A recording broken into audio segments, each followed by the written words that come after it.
Doris said she's quitting and never coming back.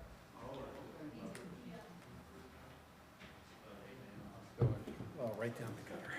Perfect. Oh, no. Perfect. Every time, right? Every time. You know what, let's, I mean, you can we call can, to order. You have enough people. Paul's here. yeah, we can do that. Do you want to do that? Ready? Are we Yeah. ready? We Yep. good to go? Good to go. I'm calling the meeting to order of the Southborough Zoning Board of Appeals for November 13th, 2024. We are in person and virtual as well at the same time. We do have one member who's just looking for her phone in her car, but I think we're okay to read the first item on the agenda is, I forget it, 20 Sears. 20 Sears, and that was the special permit? Yep. Okay. You want to read that, Laura? Sure. The Board of Appeals of the Town of Southborough will hold a public hearing at the McAuliffe Hearing Room, 17 Common Street, Wednesday, November 13th at 7 o'clock p.m. with regard to the petitions of Sandra Delbridge, 20 Sears Road, Southborough, Mass. Petitioner is seeking a special permit to allow more than 3 garage bays. The property is located in the Residence A zoning district. Relief is requested under Section 174-8.2B12. Okay. Do we have somebody here for the applicant?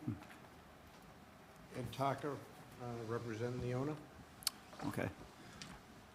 Yeah, if you could, just make sure the microphone is close so we can hear you, okay?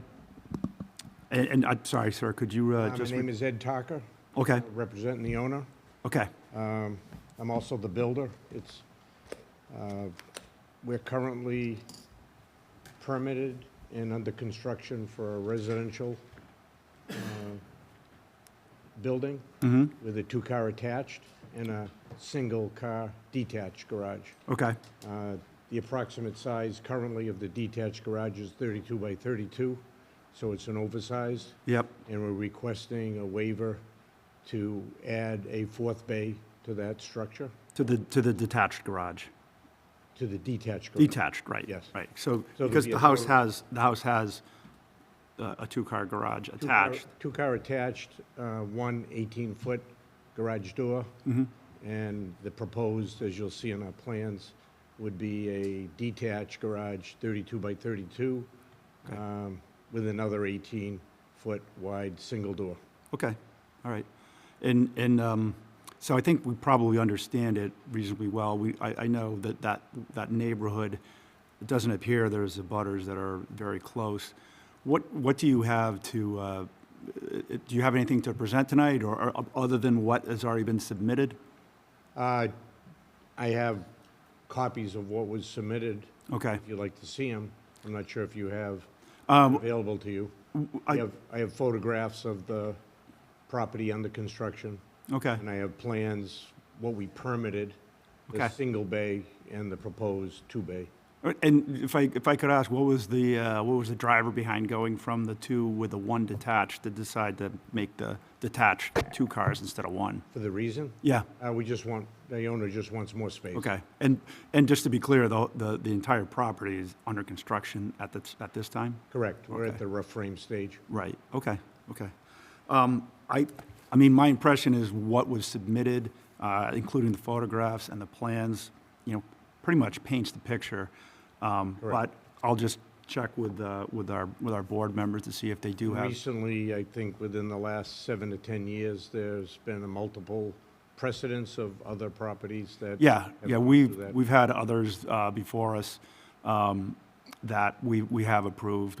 There was definitely one that was not approved, but I'm not going to compare circumstances here. I think it's more that we ask the questions that we want to ask here as a board.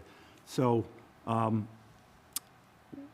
don't we go ahead? Do we have any questions? Doug, I'll start with you.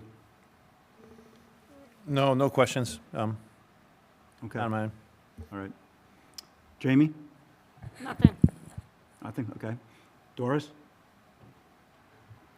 I don't have, maybe just one question. I also saw in the application, we had support from one abutter and no objections from the neighbors. Right. just confirming that. Yep.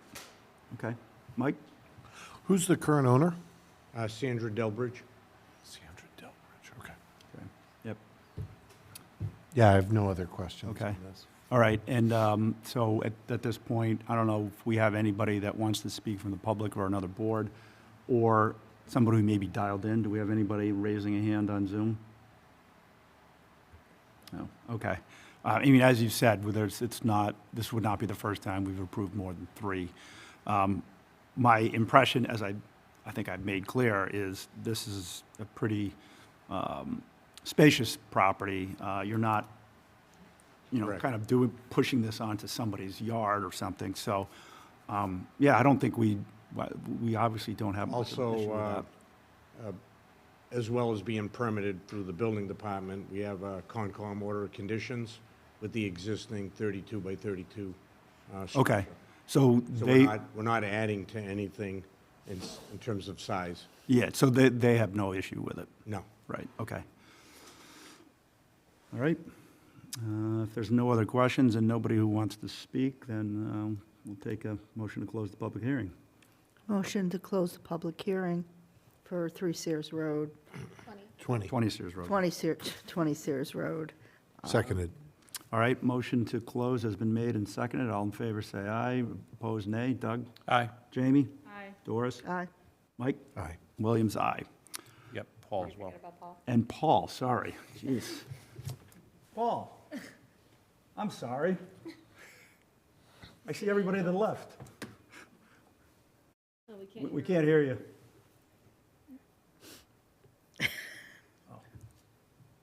Nope, still can't hear you. Still no. As a thumbs up. Thumbs up.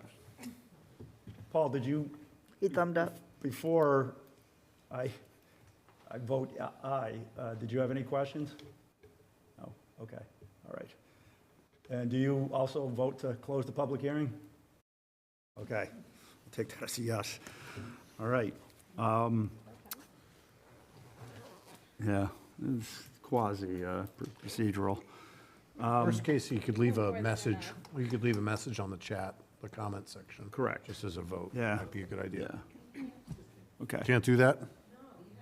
Yeah, has to be roll call if somebody's. If he can abstain from this one, you guys have. Yeah, enough to we have go enough. We without can it. just go That's fine. without it, okay. Okay. Nope. Still nothing. Well, let's just have him abstain while he works. I think through so, that. yeah, I think so. Okay, Is that on our side? Are we muted? I don't know. It says not hearing anything, turn up. Volume. Mm, I don't know where our next, No, he can hear us. It's just Yeah. He was giving us thumbs up. yeah, he can I definitely wanna hear put a us. wrinkle in it, but I was a little late to start. I can still vote. Yeah, Okay. Absolutely. I was a little late to the start of this application. yeah, I think for this hearing, Paul can abstain and try to sort it out for the next hearing. So, having said that, I voted aye to close the public hearing as well. So, having done that, I'll take a motion on the application and Well, I feel like, given the lot, the circumstance of the property, I'm very familiar with it. Kind of like what you had mentioned, this isn't going to be more substantially detrimental to the existing neighborhood. If anything, it conforms with a lot of the properties already on Sears Road, so it's Yeah. not like it's going to stand out in any way. Right. So I don't feel like there's going to be any adverse impacts to like the neighborhood, the feel. Yep. And so I feel it meets the criteria required for such. And I don't, the one time that I recall really objecting to issuing a special permit for a garage was because a real chorus of abutters really were against it, and it was a Correct. much tighter, Right, tighter it space. was very close to the Property abutting- lines, yeah. Yeah, so, that was a very different thing. I agree with you, but as you mentioned before, we do want to make sure we have language coming out of the zoning code regarding why we support this. That's I exactly think you're right, it does not substantially derogate from the neighborhood. It's in keeping with the general appearance of the neighborhood, so it really doesn't detract at all, so. Yeah. Based on that, I make a motion to support the petition as drafted. Good. I'll second it. A motion to support the application as drafted with the language, as Mike said. It's been made and seconded. All in favor, respond with aye. Opposed, nay. Doug? Aye. Jamie? Aye. Doris? Aye. Mike? Aye. Williams? Aye. And He's abstaining. you're abstaining, so, okay. Great, that's approved. Thank you very much. Thank you very much. Have a good night. You too. Now, the second item we have on the agenda is at 7:15, correct? And that is Ashley? That is 7 Ashley. 7 Ashley. If you want to take care of some sets of minutes in Okay. just 4 minutes, we can do that. Yes, let's try that. So there was 2 sets of minutes. The very first one was really our meeting taking place at the planning board, where we called a meeting because we had enough. Yes, because we had a For a quorum with the quorum. three of us. Now, I read through them, that seemed like it followed very closely, as I'm sure it usually does, as it always does, with what happened. I had no issues with that. So, now, for clarity, Mike, you and I and Doris were there. That's right. Jamie, did you or Doug dial in or no? I was not there. Okay. Was this the? The second one, maybe Doug was. Was it October The 8th? 10:21, I believe 10:21. Doug was there remotely. Yeah, I think I was there remote. Doug. Okay, Yes. okay, so, and Paul, you didn't dial into that, right? The planning meeting? Yeah, I don't think you did. So as far as approving the minutes of that meeting, then Jamie, you just abstain? Yep. All right, did anybody have any issues with the minutes? I certainly didn't. I read them, I have no comments. Okay, I read through them today. I have no comments. okay, Make a motion to approve the minutes as drafted. Second. all right. Motion to approve the minutes is drafted, made and seconded. All in favor, respond with aye. Opposed, nay. Doug? Aye. Doris? Aye. Mike? Aye. And Williams, aye. So that approves those minutes. Now, the second set of minutes was our last meeting on 120 Turnpike, and those were really, that was long. There was quite a bit there. But to me, there was nothing that stood out in it. I think, again, Laura captured the minutes very accurately, so I had no issues with that. Anybody else? No comments. Okay. Nope. All right, now, all right, we were all clearly in attendance. Did Paul end up attending that? Everybody He was was. Did, yeah. Paul, you coming back to us with the audio? Nope. Nope. Is this the meeting Paul had the Mulligan rule, the Murphy rule? Mullen rule? I'm thinking golf. Yeah, The Murphy Yeah. rule? Yeah, on 120? yeah. Laura? I don't know if we need his vote, is what I'm I asking. don't think we need his vote. We don't. That's what I'm No, saying. we don't, yeah. Yeah, okay. For minutes, it's Yeah. administrative. Okay. Make a motion to approve the minutes as drafted. Second? All right, motion has been made and seconded to approve the minutes as drafted. All in favor, respond with aye. Opposed, nay. Doug? Aye. Jamie? Aye. Doris? Aye. Mike? Aye. And Williams, aye. Okay, that takes care of the minutes. And it is now Less than a 7:14, 1 minute left. Let me see if we can get. Can you work it out, Paul? Huh, That's weird. Maybe he needs to take off those headsets. No, I don't, You are just you put them using your on. computer or are you using your It's the phone? headsets doing it. Take off the, unplug it. No. experiencing technical difficulties. Okay. One of those things, if it's, sometimes if you switch formats, like if he was on his, Dan, are you able to hear him or no? Okay.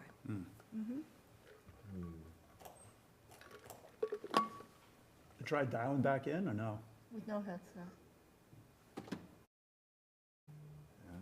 He's thinking about it. do we want to send him a new link? There is one. I mean, it's, the weird thing is, he's connected, it's just not, I don't know, I can't. All right, Technology's wonderful until it isn't. until it isn't. All right, My it is phone, I cracked my 7:15, phone. so the next, I'm sorry. That was What was old, the but address? I don't want to have a crack. So the next That'll- hearing we have is for 7 Ashley.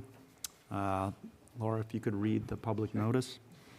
The Board of Appeals of the Town of Southborough will hold a public hearing at the McAuliffe Hearing Room, 17 Common Street, Wednesday, November 13th at 7:15 PM with regard to the petitions of Mark Bareilles, 7 Ashley Road, Southborough, Mass. The petitioner is seeking a special permit and variance to allow an accessory apartment that encroaches on the side setback.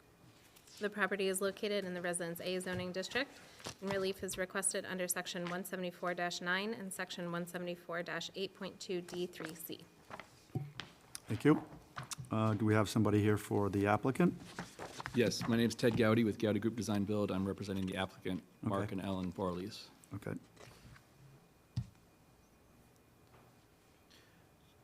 I know at the planning board, they had the PDS electronically. Do we have the same here, or? Yeah. Okay. Would you like the plans?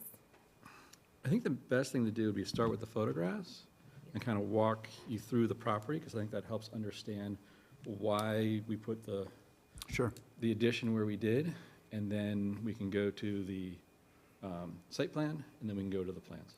You got it.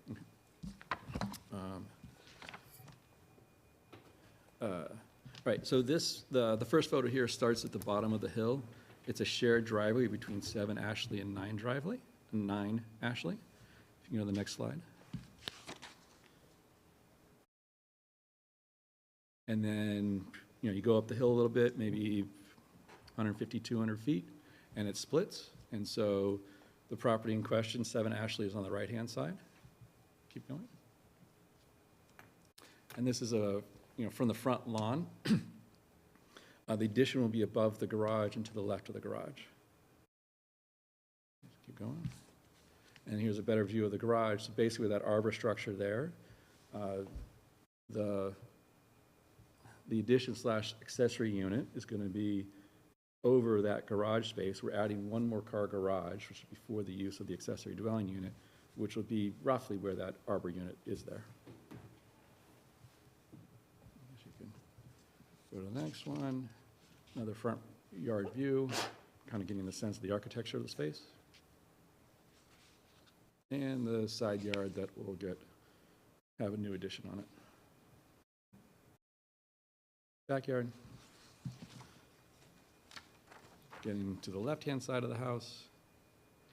If you notice that, I think there was one more photo, maybe? Yes, no? Yeah. Anyway, the side of this house is very close to the property line and is very exposed to the neighbor's property. So, but if we want to go to the property, to the site plan. So once we get into the architecture itself, but just so you, again, orient yourself, we're going to add another car garage onto the left-hand side of the house and expanding that. Currently, there's a bonus room above the 2-car garage, and that bonus room will be converted into will be reconfigured as part of the accessory dwelling unit.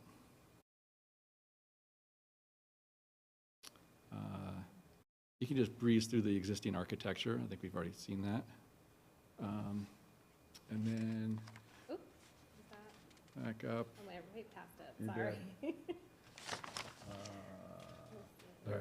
All right. One more forward, I guess. Existing foundation, There you go. One more forward. one think. more here. Oh, another one, sorry.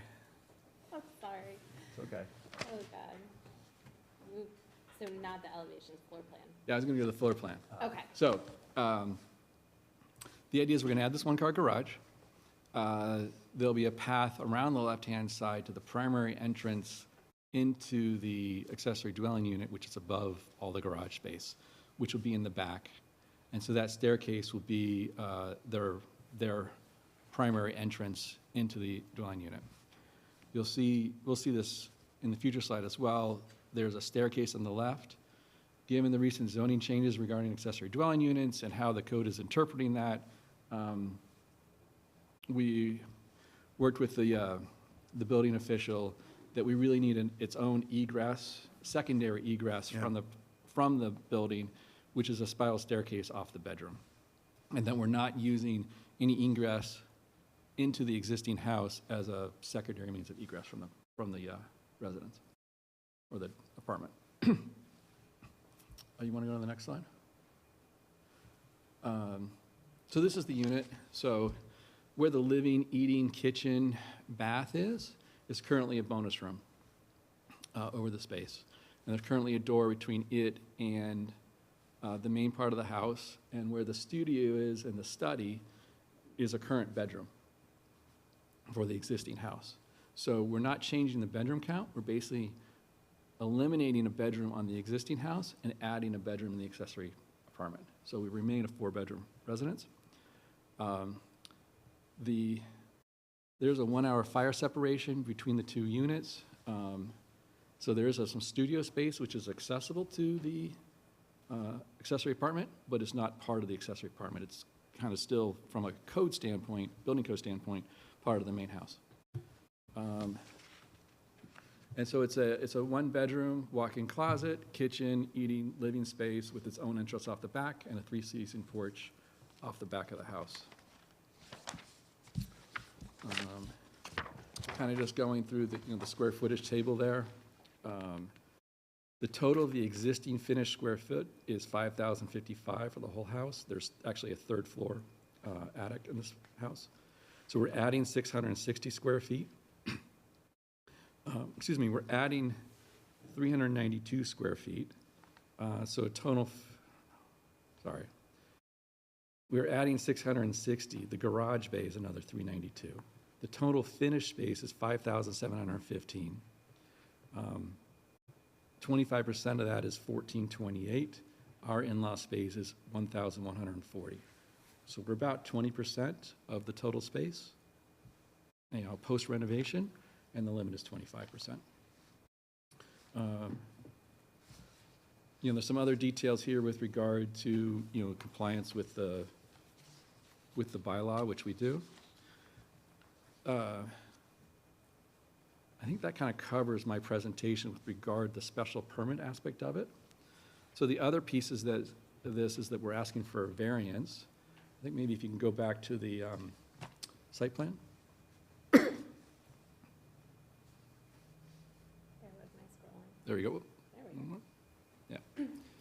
So because we're adding on the left-hand side of the house, that's clearly the best place to put this addition. We're into the side yard setback.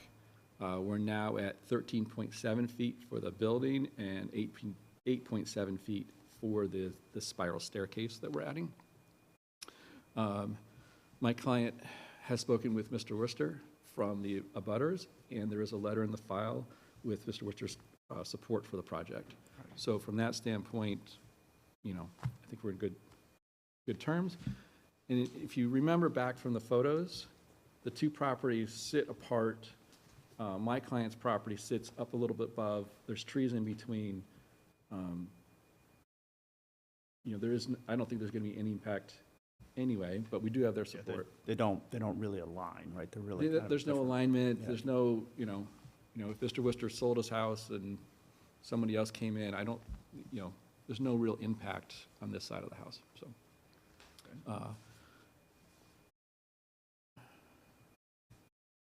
So when we start talking about we're not substantial detriment to the public good, those kind of criteria for a variance, I think we meet those criteria. And I would say the, topography kind of directs you to be to this side of the house versus the other one, but just That's based on the right. proximity to the. Yes, the other house, Thomas and Mary, I can't even see their last name. Their house sits on the left-hand side of their property, Yeah. so the houses are much Looks like closer it's together close, than yeah. they would be on this side of the house. All right. If you have any questions, I'm available. Okay. Paul, are you able to speak and have us hear you? No. The answer is no. Sorry. I don't know. I don't have have a 12-year-old that's under your house to do the technical. Sorry. All right, well, I'll come back to you. Doug, any questions? So I didn't, was the letter in our packet, the support letter? It was, yeah. I must have missed It it. was, and what Mr. Worcester said, he was in support of it. He said he would try to attend the meeting, but Okay. if he didn't, then we could use the letter as his approval. And this is more just, not necessarily related to this application, more just technical. Is it 25% of the existing structure or 25% of the new total structure for the threshold? Just more for my background. I thought it was existing. It's existing. Either way, it complies, it doesn't matter, I think, but I just wanted to, I'm just asking the question more from my so I understand the math. 25% of the total after construction. Okay, The habitable floor area of the single-family home plus any accessory so structure. it's the used post, for it's the post full build, that's, okay, great. Yes. No, I mean, I don't have any other questions, I mean, again, I think, we talked this before, I think it's a great opportunity to have a accessory dwelling unit, and the fact that the abutters are in favor of it, I don't see it more detrimental. And I think we definitely need to create more housing opportunities for, folks to stay, and think it's a great opportunity, so, but in favor, don't have any other questions. Thank you. Jamie? Yep, I agree. I think that's the best spot for it, considering you're reusing that bonus room space. It really has to go there, and based on the topography, it makes sense. The only question I have, and I think this would be addressed by the fire department, is there access to get up that back stair? What's the access like to that second entrance? It was hard for me to tell from the picture, like how much So, space so there. there would be a path around the side of the house Yeah. to that back entrance, would be the primary path. Yeah. Where you could go up the stairs. Okay. So if and you go up the spiral stair, that's the bedroom. And there's about 8 feet between the end of the addition. From the, from the To the site plan, property it's line, 8.7 essentially. feet from the spiral stair to the property line. Right. So there'd be a, 13 feet from the building to the Okay. property line. Like I said, that was really the only thing that I was thinking of, but I don't have a problem with it. Okay, Doris? If you could turn back, when you put up the square footage calculations, they had a lot of different calculations in it. Was the, it's also, There- it's in, the project narrative yeah, no, has the same, Oh, does it? yeah, I appreciate that a lot. appreciate it. So just a general question. When you go up to the third floor, is that in the total square footage before and after? Yes, that was permitted space, so it's part of the finished square feet.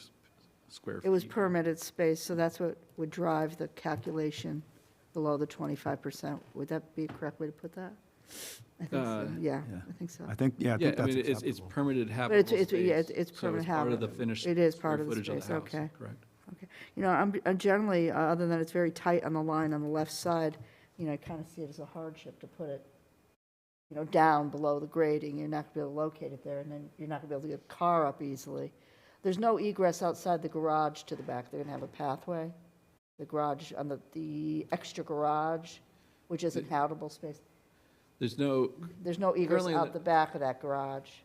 I thought you Well, showed you have a there's door from the door- garage. As you go down Yeah, I the thought back I read that. stairs, To you the would either, stairs. as you're walking down the stairs, you either turn right and go out a door to the outside, Yeah, or you turn left and you go into the garage. I think obviously 90% of the time, you're going to turn left, go into the garage, get in your car, open the garage door, and back out. okay. So you do have egress from the garage? Yes, that's how I Yeah. would see there's ample egress in it.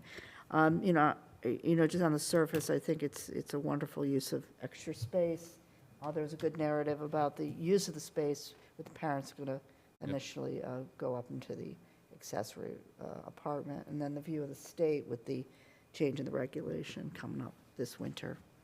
So in general, I'm in favor of it. Just question the calculation. Okay. Mike? Is it just side setback you need relief for, or is it rear as well? I can't,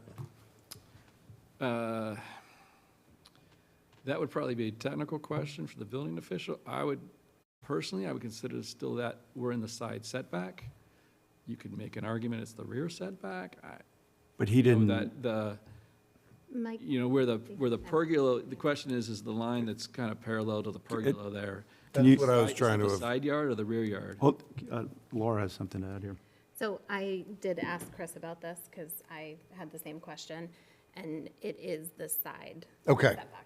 Yeah. that was really my only question. Yeah, because, I mean, really, we are relying on the, the building inspector to Well, that's just tell it. us exactly. So that, I just wanted to make sure what relief we were going to be granting on this specific, because I was, this one right I was wondering about that Yeah. in the rear. Yeah, so- he clearly picked out the. Nope, I hear you. I just wanted Yeah. clarification on that. Sure. That's it. And All right. Chris has looked at this full application as well. Okay. Okay. That's the front door. The front door is the building, because of the property is on a trapezoid. Where's the front door? The front door. That's the mudroom door, Mudroom door, yeah. and the one up above it, up front of the number 7 there? Yeah. That would be the That'd be front door That's the front door? Okay. of the house.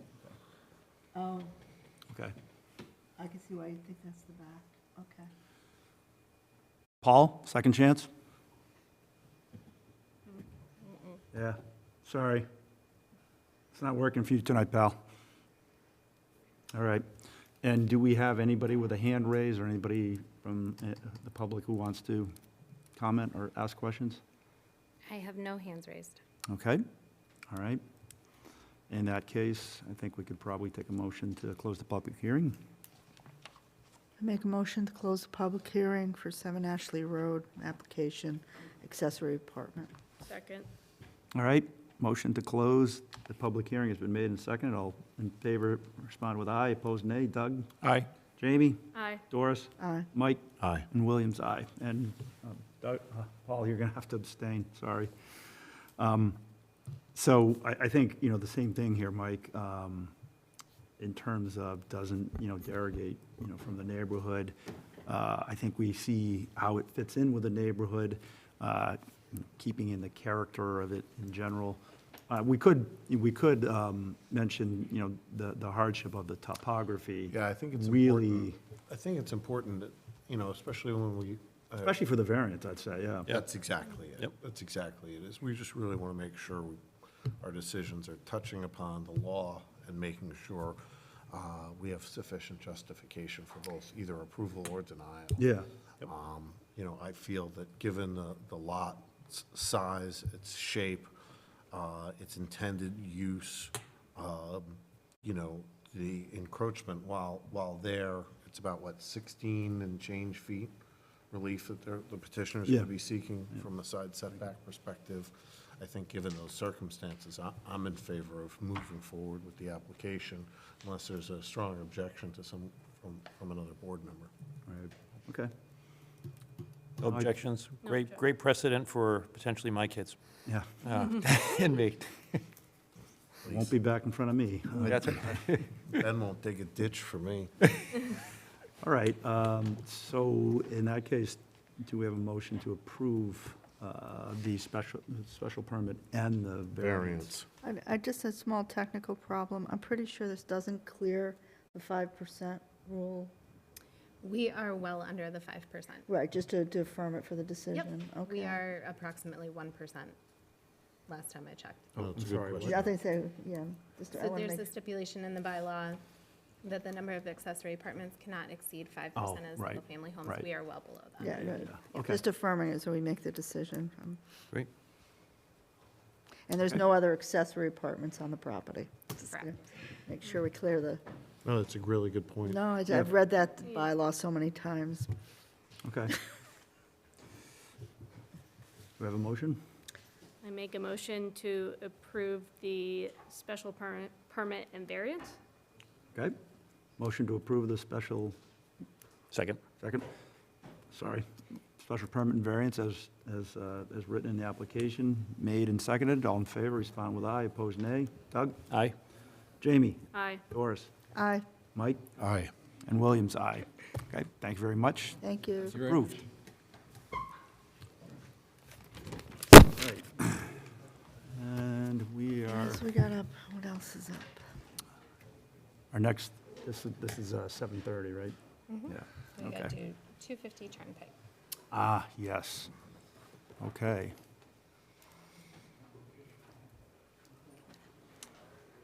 Come on up, George. How are you?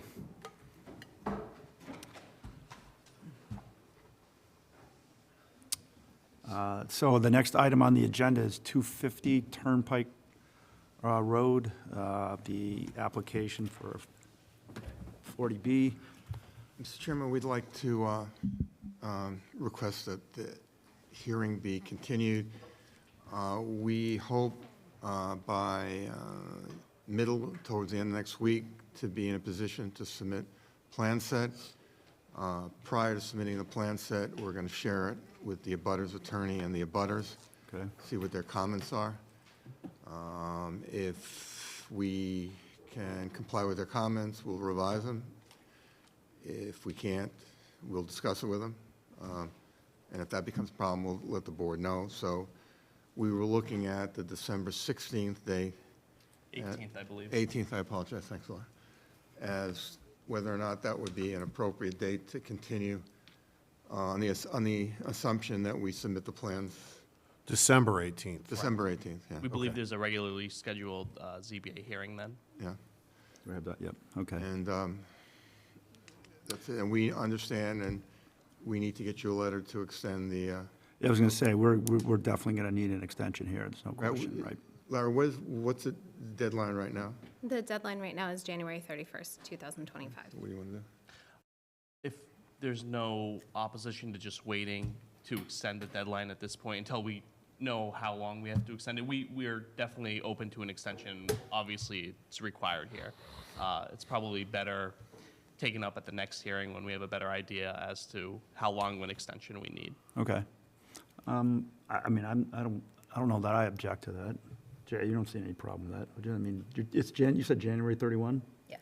Yeah. Anybody have any issues with it? Extensions with all the continuances. I'm sorry? As long as you get extensions. Yeah, That's yeah, exactly obviously, we'd be, Well, we just certainly- indicated that Yeah. we're open to it, and we understand that it's probably not going to get done by January 30th. right, and we've, we've worked with you on extensions previously, so I don't have any reason to think we're not gonna work together on that, so, okay. All right, any concerns with the continuing the hearing until December 18th? No concerns. I don't have a concern with continuing it. I have a question about what Laura had brought up separately, is that can we, if there are going to be any plans that we need to see before the next hearing, can they be due by a certain amount of days before that time? Is that allowed?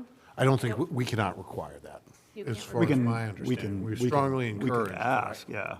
Because what we can't do is put the petitioner in a position to have something.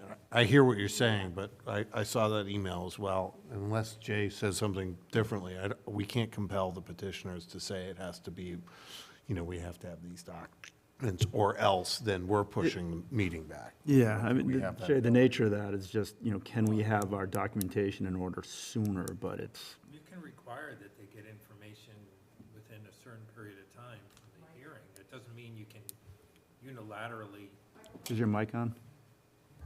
it doesn't mean you can unilaterally just continue, That's my point. it's still going to, but it might mean that you can't give a substantive review to it, but I Yeah, think okay, it's okay, fair to yeah. request information a certain period of time before a hearing that they actually want to be heard at.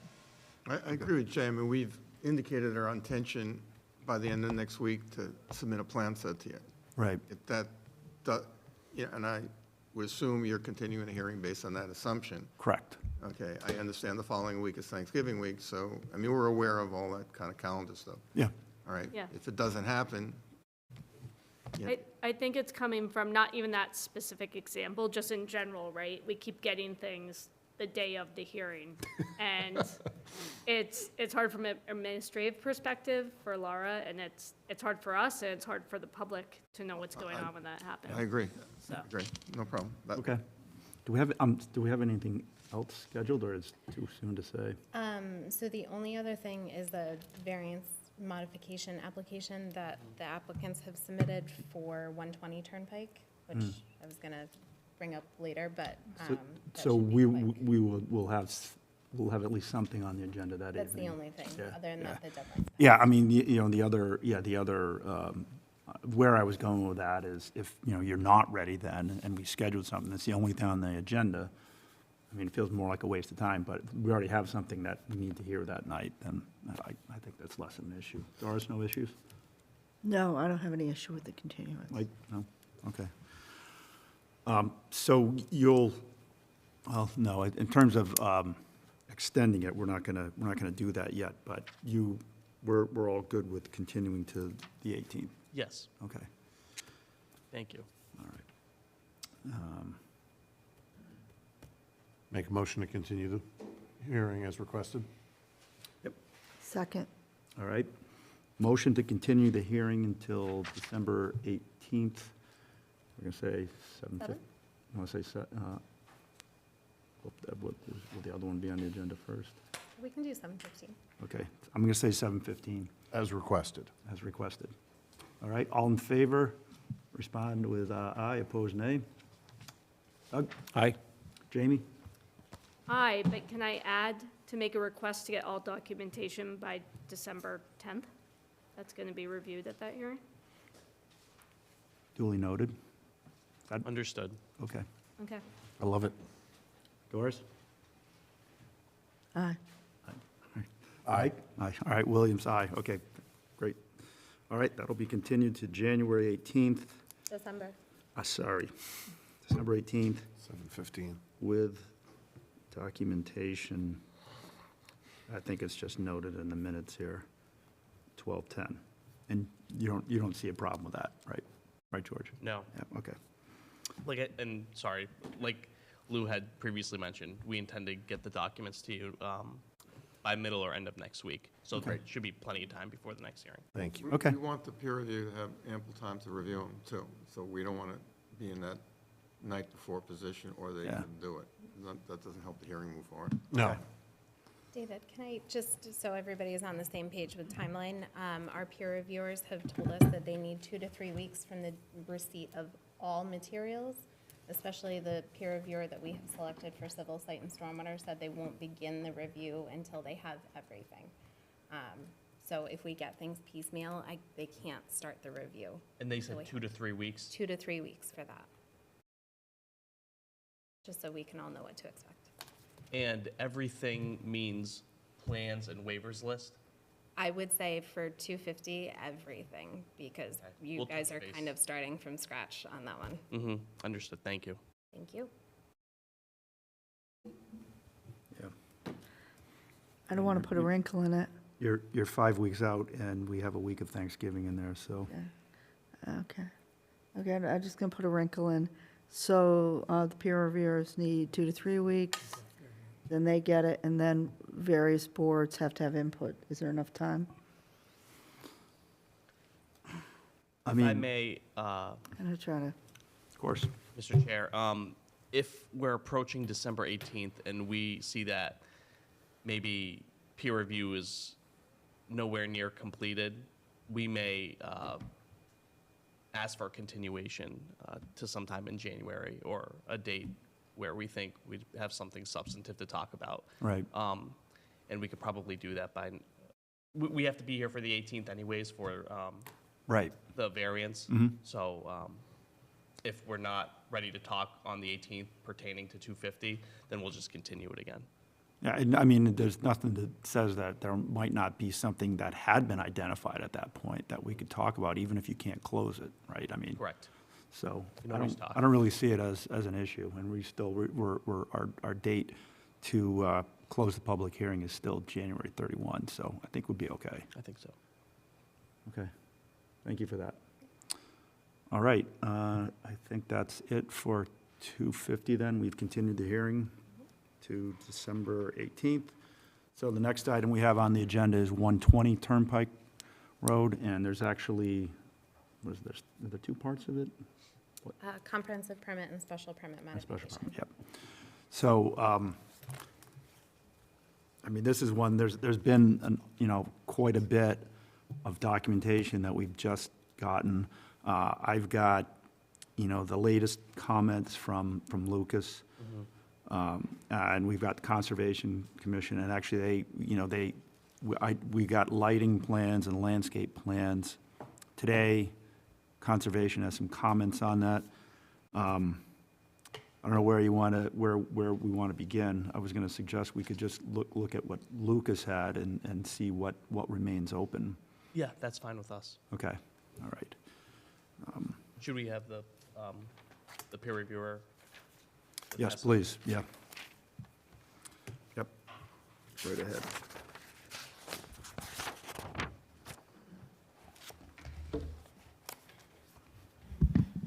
And, I mean, sorry, for the purposes of being expedited here, I didn't really dwell, at least in my notes, too much on the things that the response was agreed, so I'm assuming those are, we don't have anything really more to discuss, right? I'm sorry, the items that said, item 2 or whatever is okay. Say that again, I'm sorry. Sorry, why don't you go ahead and just introduce yourself first? For the record, my name is Chris Lucas with Lucas Environmental. I'm a wetland and soil scientist, the peer review consultant for the board. Okay, thank you. Just for clarity, what I'm referring to is, the notes are pretty extensive, and there were items that you had highlighted, but which now there appears to be agreement between yourselves and the engineer. So, maybe the comment was resolved? Correct. Many of the comments were resolved. Yeah. Most of our major concerns were addressed with the working session that was held with the applicant's team. Okay. And the peer review consultants. We do have some outstanding items. I think they're minor. It's really up to the board how you want to proceed with that. I Okay. think many of the issues can be addressed through the notice of intent with the Conservation Commission. I just don't know if that's going to necessitate plan revisions that may or may not need to come back before your board. So Right. it's really between you and the applicant if you want those items, housekeeping items, I guess I'd call them, cleaned up.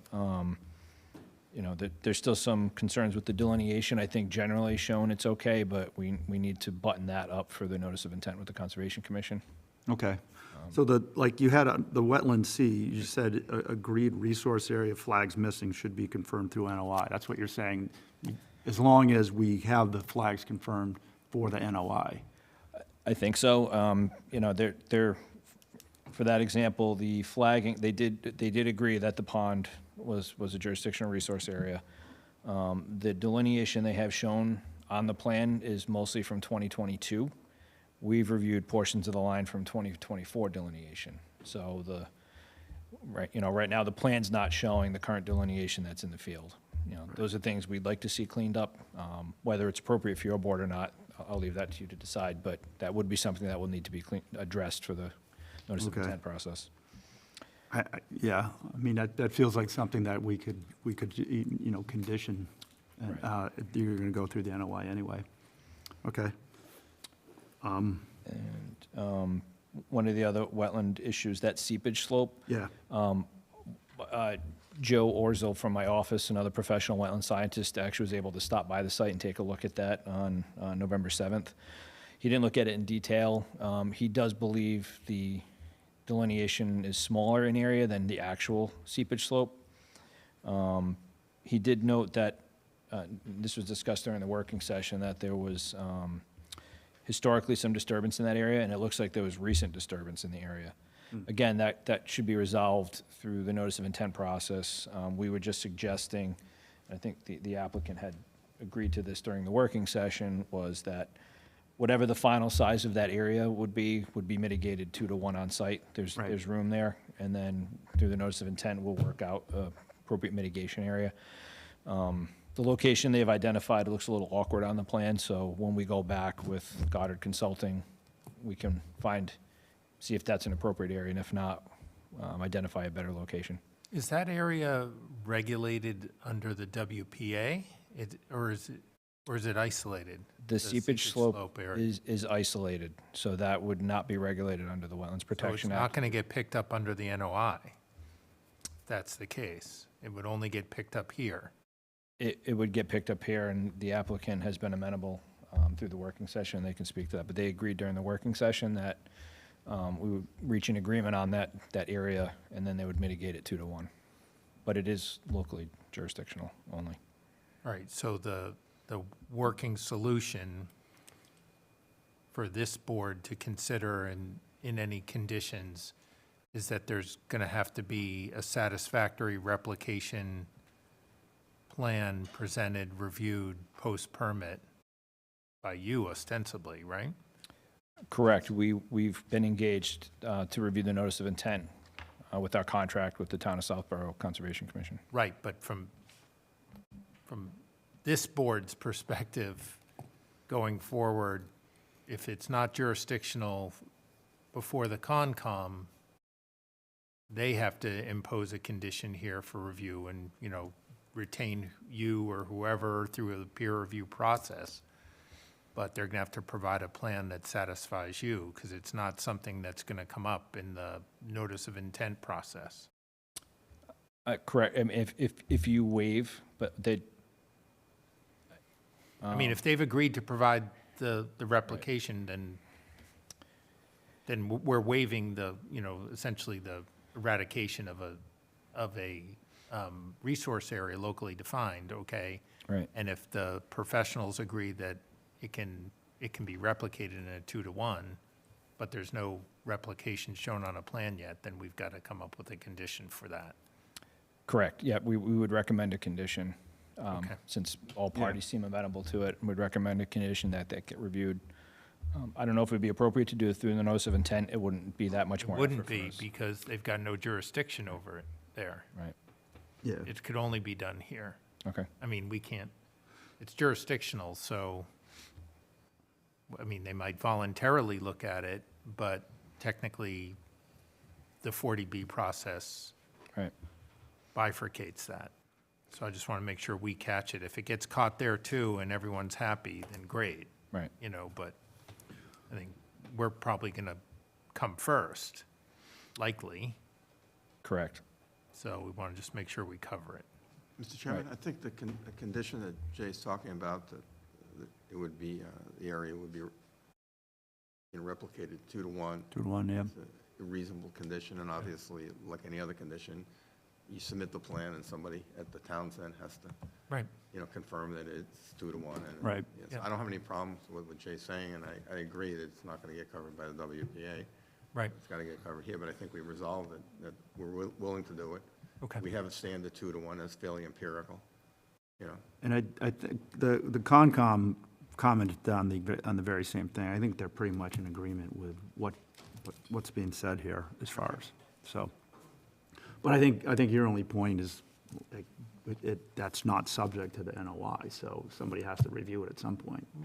Right, and, you know, I think what Lou is, there's always a line at which we don't want to go too far with undone things, but if everyone's understanding and essentially in agreement, we'll state in the findings they agree.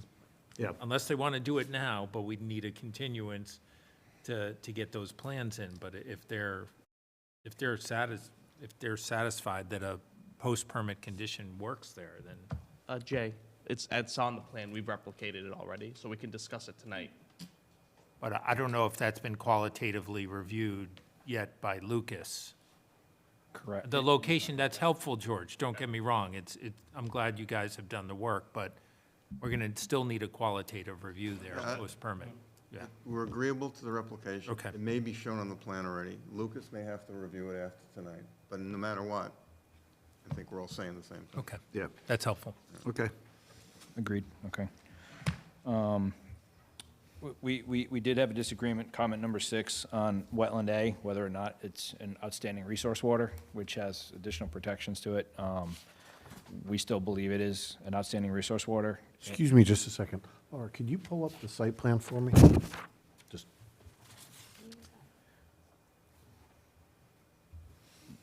And while she's doing that, wetland A is the wetland upgrade at the top of the slope that connects to the catch basin that drains down. Okay. no worries, thank you. I just remember being confused last time. Yeah, it's easy to get lost in where we're talking about. No acronyms tonight. No, Thank you. thank you, we appreciate that. No, none at all. WAP, NOI. It's firsthand for me, so. Oh, no, yeah, it's- no acronyms, none, no.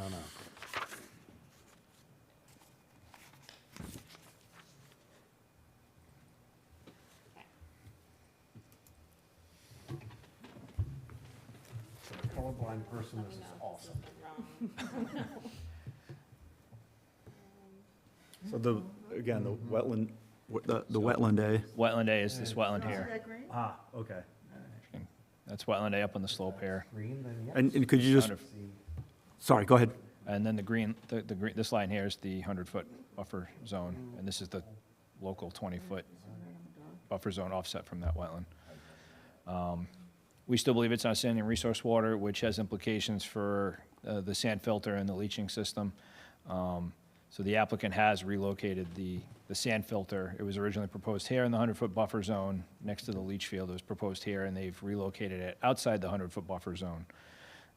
So, you know, it does appear they're compliant now with the Title V in setting that. We did have some comments. It looks like they may have addressed it here. We had comments about where this connected to. I have not had time to review any of the materials that came in this week. You know, our letter was based on all the materials provided following the working session last week. But we had a comment about that. It does look like they've shown some connection, but I'm not sure where this goes from here and how it connects into here. So we had some questions, again, housekeeping items along those lines. They did. And so what kind of review do you still have to do there to be satisfied with impacts? I think they've addressed most of the major issues for impacts. Again, it's minor Is things. that's all WPA stuff, or? I think so. I presume like the connection's gonna come through the parking lot somewhere, which would not have any impact on the buffer. Okay. And the applicant speak to that, but this line connects down here, and I'm not sure where this goes from here. So, quick question, I mean, again, because I think I have a similar question. So, is this a WPA issue? Yes, or is it a Town of Southport ordinance issue? Just so for clarity. Some of them could be both, because there's some missing information on the plans. Again, I don't think it's major, so I guess it's really the board's comfort if you feel that there's enough here. I'm just trying to get some more information. Maybe the proponent can give some feedback too, but it also should be afforded such protections, but there's no detail as to your comment as to what those protections. I'm just trying to figure it out. I get the septic issue seems to be resolved, but this obviously still I mean, everything here probably likely conveys to the, you know, further downstream, but I'm just trying to understand. I don't think I have the clarity from your side as to where we are specifically, so I'm trying to figure that out right now. So, and then if it is, what do you mean by additional protections? Like, is that gonna change the site plan, or is that a different type of catch basin, or best practices? I'm just trying to figure out what the implications are, if it is or it isn't. And that's sort of the question I've had. I think they've addressed a lot of the major stuff. Usually this is, if we were before a Conservation Commission, from the wetlands perspective, whether it's the Wetland Protection Act or a local bylaw, we like to see these things cleaned up so you have a nice clean plan set. That way you have certainty that there's no further revisions coming.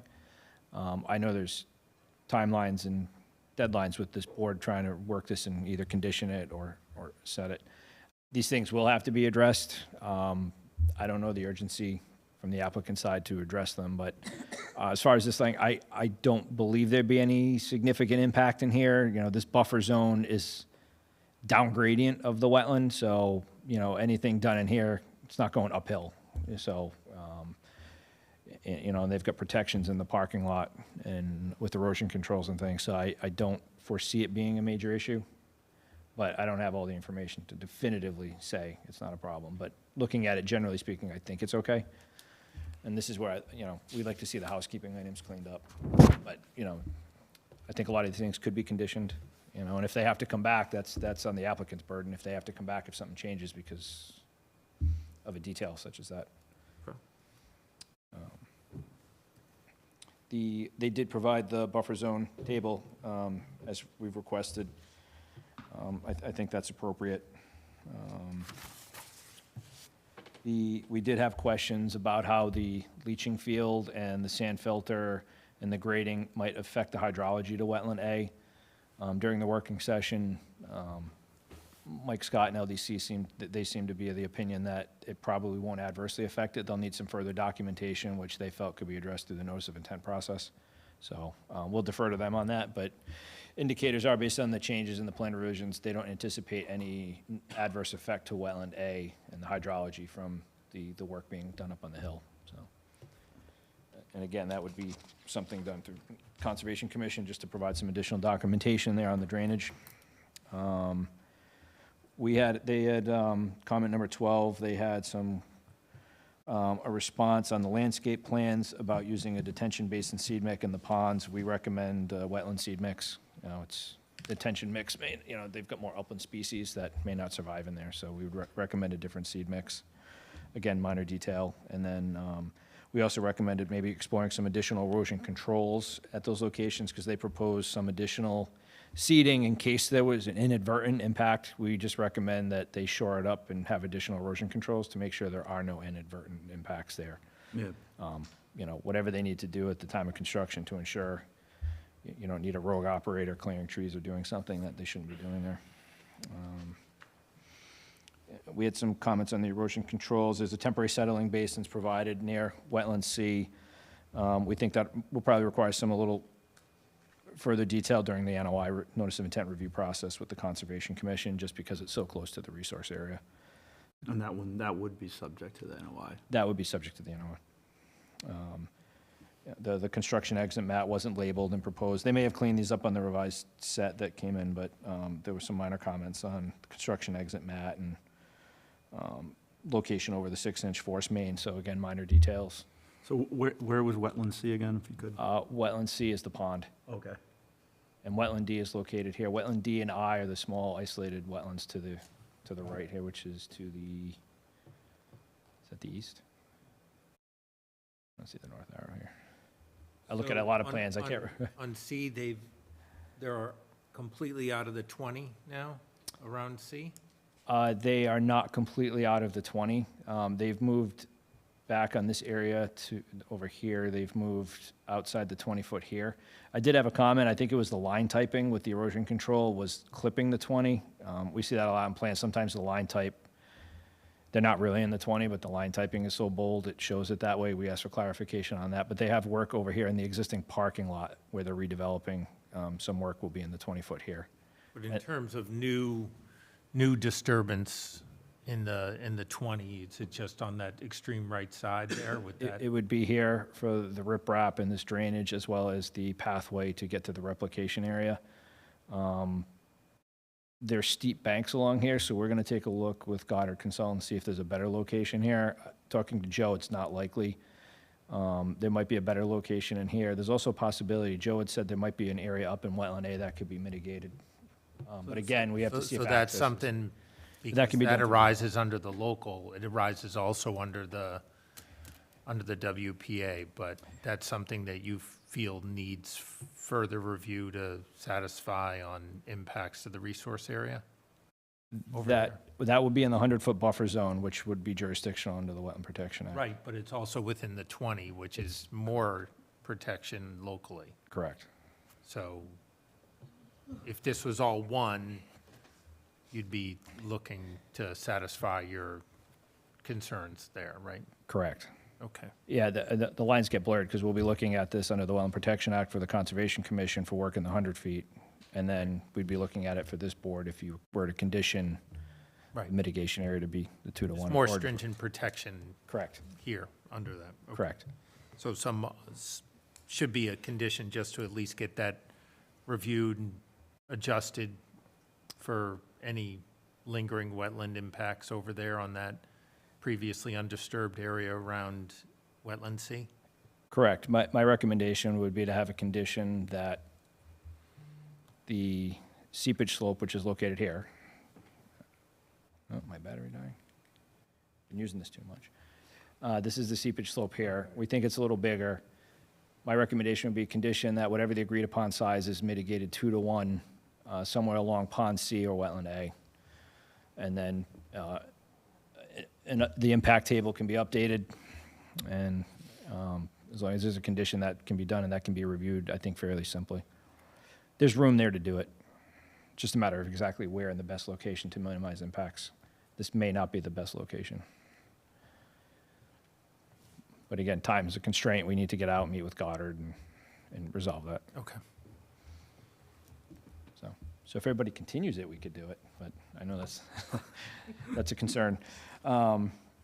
We will get there. But I think it can be conditioned if the board's amenable to it. Okay. I'm gonna find a better plan. I don't wanna make you. One comment we did have was they did add the buffer zones to wetland C, the pond. They didn't add it to all the sheets.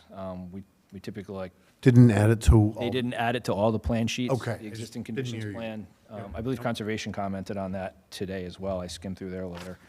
But I would recommend that's shown on all, whatever the final plan set is, should be shown on all the sheets. Yeah, they did note that, the Concom did. And then we had one comment, they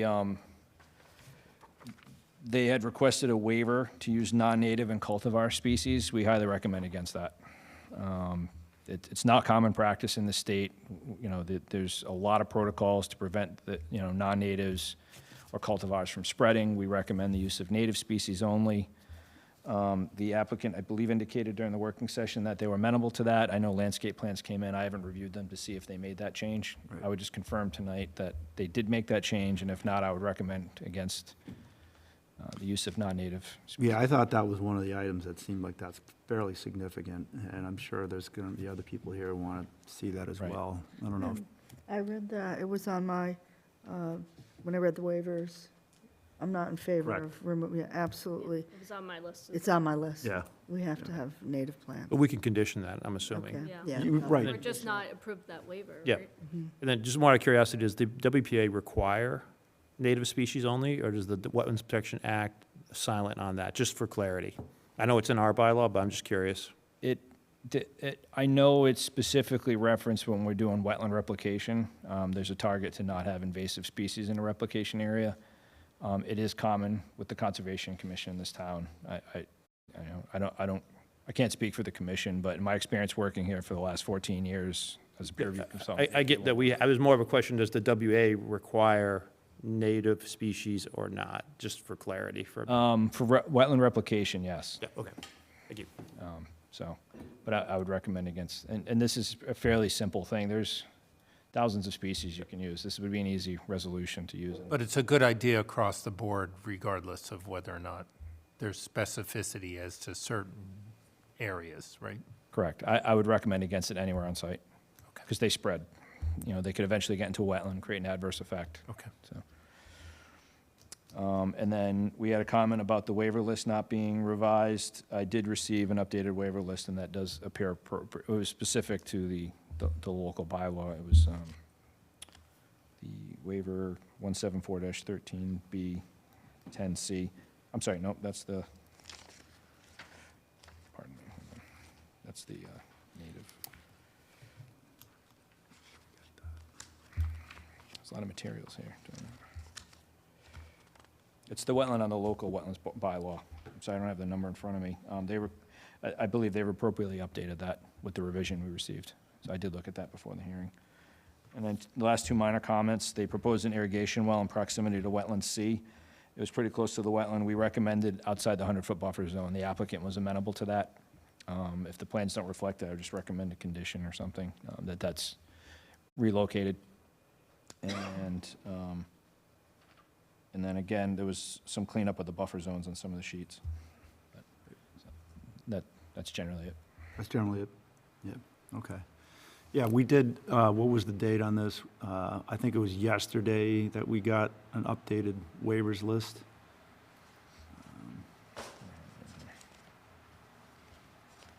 But I think I would say the board generally is in agreement on the native, non-cultivar species.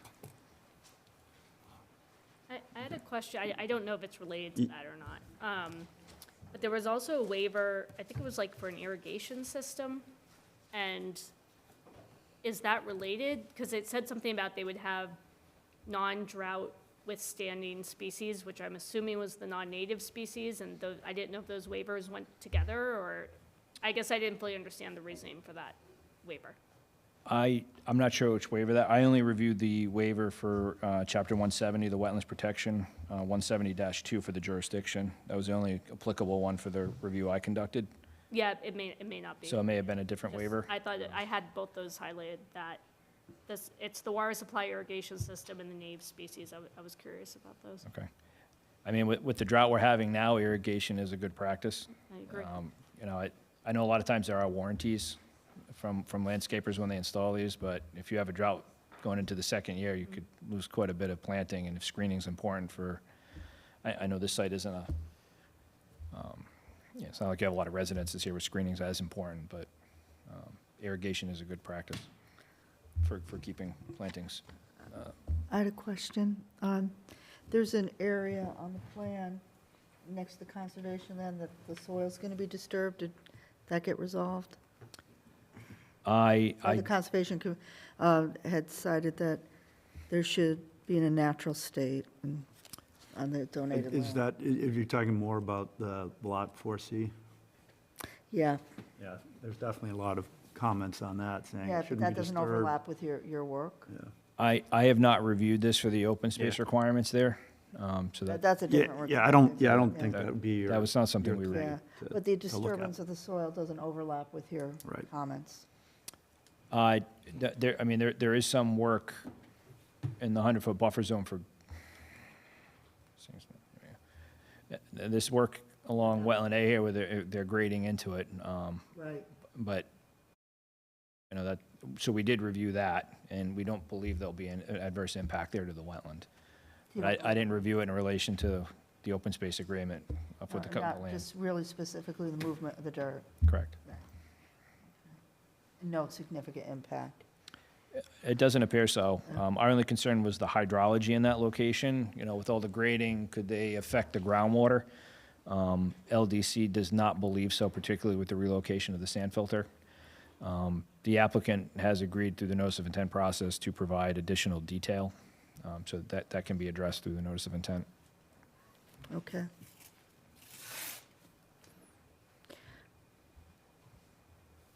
Okay, just, again, if it's an overlapper, correct me where you fall into place. Moving of the the winterizing shed, where did that end up on the plan? Or it wasn't on the plan? The snow storage area? Yeah, that's exactly, yeah. They did. The snow storage area was located down here.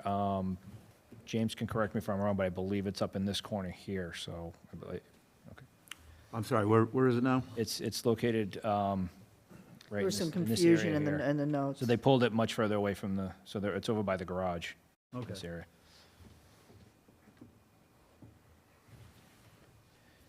Which we believe is appropriate. Right, okay. But it's not on the plan.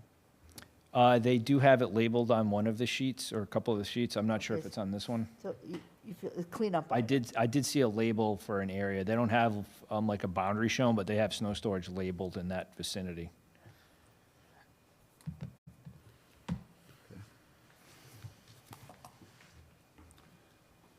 Jay, you have notes on conditions, should we?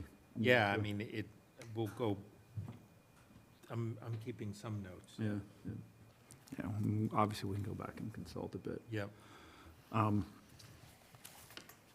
So, I mean, I found that, you know, Conservation Commission sort of picked up a lot of the same points that you did, and some in addition to that, so, but, again, in summary, you don't see things here as major concerns. A lot of these could be either conditioned or picked up in NOI, generally. I believe so. I believe they could be conditioned. Whether or not that's going to revise the plan to the point it needs to come back to your board, I don't know. Yeah. So I just point that out as a discussion between all the parties. I know some applicants prefer to have a clean plan and have no risk to come back here versus Right. conditioning it, so I'll defer to the board and the applicant on that. But I do agree, yes, most of the major issues have been addressed. It's fairly minor items. They could result in plan changes depending on Right. the final revisions. So could I be direct with the applicant? Are you open to continuing to have clean plans? No, we're willing to, have conditions.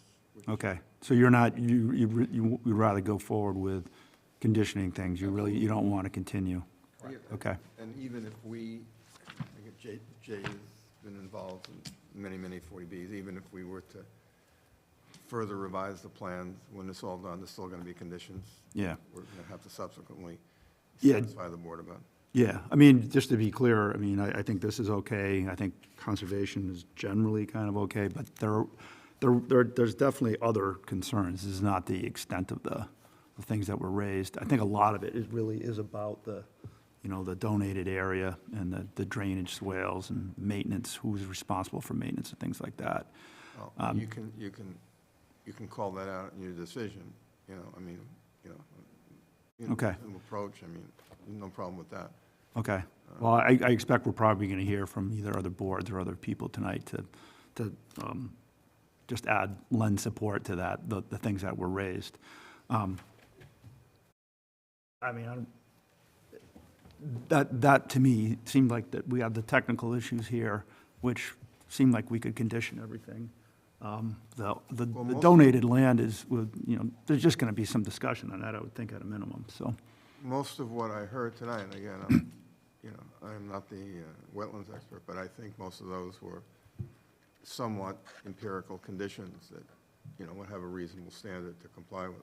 All right, if you're talking about 2-to-1 mitigation, we do 2-to-1 mitigation, obviously. If Right. mitigation is a mitigation reasonably. It's not satisfactory, but if it is, Right, I mean, it's possible people will disagree as to where exactly it is and what it consists of, but Right. I mean, so if it's up to professionals, I mean, I don't know. I don't know also if Mike has anything on, because there's no, been some but changes your this experience and summer. mine is that comprehensive permits always have Well, conditions. yeah, that we have we to do be- have a lot of post-permit things. always. It doesn't mean that people always agree on what comes, you know, that's why we No, no, try but and I- avoid the subjective stuff. Yeah, in a perfect world, right. You're Right. like, But you guys are accepting that there is some roll of the dice here, that Mr. Tetro may disagree with Mr. Lucas, may disagree with Mr. Scott, you know, or may agree. I mean, right? Because there's still some things to be done. But even if we took the extra time to revise the plans, I'm convinced that we still would have conditions. We would. Yeah, I mean, not just operative conditions, but conditions to be, There always are, but There always they're a little bit more, somewhat of an order of magnitude, more unknowns Yes. when we close before all the work is peer reviewed. I understand. But it appears that you all are accepting of that possibility. I think we're close enough. We'll see, right? Right. I'm not an engineer or wetland scientist, so I can't say that, so. And Mike, did you have anything to add or to that? Thank you. Yeah, sure. For the record, I'm Mike Scott, engineer at Land Design Collaborative. I think if you see our letter, we list everything as resolved. There are some caveats where it's, as Chris was mentioning, there's some housekeeping, there are some items where we have overlap with what the Concom is going to require. In all likelihood, there's going to be revisions to the operation maintenance plan, some other of the documentation. As Chris says, there's been some discussion about relocating the replication area. All those things should, in my opinion, can and should be worked out with the commission, you know, to the extent that they're the policing board for the most part, obviously not on the local jurisdiction here. But again, they're certainly the technically capable or proper board to make the decision where the right location is, if that makes sense. The rest of what's in our letter, again, is small stuff. There was some, and I haven't looked at the information that came in this week, so, but having said that, it was, as Chris said, some details that were inconsistent, probably things that didn't get updated from the prior set to the set that we reviewed. The big picture stuff, you know, the building moved, the garage moved, the wall moved. Stormwater infiltration system that was within 50 feet of the wetland area has been relocated to be beyond that. Supplemental soil testing was provided. All the sort of big picture technical components that we requested were provided, and we're satisfied that they demonstrate, you know, they meet, the standards have been met. The sand filter's been relocated. It's still in, and I'm not commenting on, other than to reiterate, it's within that Lot 4C. but it is it's beyond the buffer. It will have nominal impacts to the grading. You can see it on the plan. It's generally on the ridge line between what would flow to the west and what would flow to the east. So it will have a very minor impact to, the watershed itself, but it will be an impact beyond the buffer zone. And then to Chris's point about the other impacts that may be, or may result from the septic, and that's James, correct me if I'm wrong, those are the leach field areas okay. So for the leach field areas, that's going to be one large plane. The grading more or less mimics what's going on today. So there'll be some change because of a change of vegetation above, but, one thing to consider is that's a substantial new source of groundwater recharge in this portion of the site that sometimes that common sense just gets completely, missed because we're looking at the grading impacts and the vegetation impacts. There's probably going to be more water being put in this part of the site than there has been, naturally, just by virtue of the fact they're going to be pumping a lot of clean wastewater there, right? So I think ultimately it's likely, there may be an increase in storm. That wetland may see more water than it used to, depending on how the groundwater flows throughout the site. But yeah, so I think overall, all the big stuff has been captured. There's a bunch of, I shouldn't say a bunch, there are a handful of things that are small. And our letter says that realistically, they're going to make minor revisions to the plans and that supporting information, documentation that the Conservation Commission is going to approve. And it seems that, you received that set of plans, and that's an opportunity to determine if any wholesale changes were made. But there shouldn't be in order to meet any of the conditions or criteria that we've outlined. And I don't believe that's, I think that's a similar situation with what Lucas has said. The changes should not affect the overall project scale or scope or concept, location on the ground, or, the large potential impacts have been, Right. We're past that. Okay. Excellent. Thank you. Okay, yep. Board members have any questions for either? Don't have any, so thank you. So both of your guys' review, especially on short notice, was really helpful. I definitely think we could address these items in Lucas Environmental's letter, really through conditions. Mhm. I do think we should require native species. I Right. do think we should have a 2-to-1 replication once they confirm what the area is, amongst the consultants, but it seems like a lot of progress has been made, so. Yeah, I At would least for agree. those letters specifically, not getting into other letters that we received, but at least those. Anybody else? Jamie? I agree with that. Again, this may be for a separate time, I'm not sure, but I also think there should be an irrigation system, and it's not clear to me why they even asked for the waiver. So unless someone can explain why they need it, I think I wouldn't want to accept that, and also the native species. Right, okay. Doris? I'm set, and again, thank you for reviewing all that material.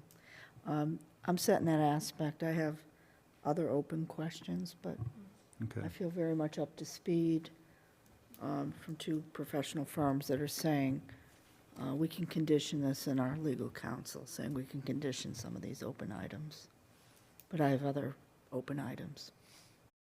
Okay, yeah, I don't know, I was just hoping to address what Lucas had and the conservation, and I know, like, within conservation, they had comments on the open land. So I don't know how everybody's doing, if we were okay, if you need a recess. Yeah, But, maybe recess. So, yeah, I'm waiting to hear the feedback on open land, and I have some comments on some other waivers. I just didn't Yeah. believe it was Okay. time to discuss it. Mike, anything? No. So, I don't know that I want line by line on the Conservation Commission, but as I alluded to, a lot of what they said, to me, I feel like aligned with the things that you were talking about.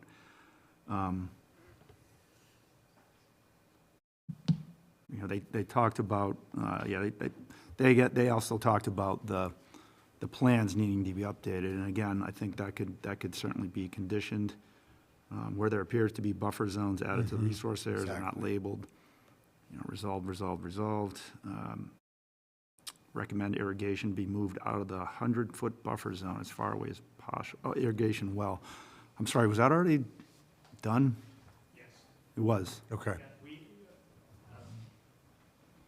Yeah, if you could, thank you. James Tatro from Expedited Engineering. We actually had shown an irrigation well on the north side of the more easterly garage. We moved it around the back of it to a point beyond the 100-foot buffer zone as suggested by Okay. environmental. Okay. So.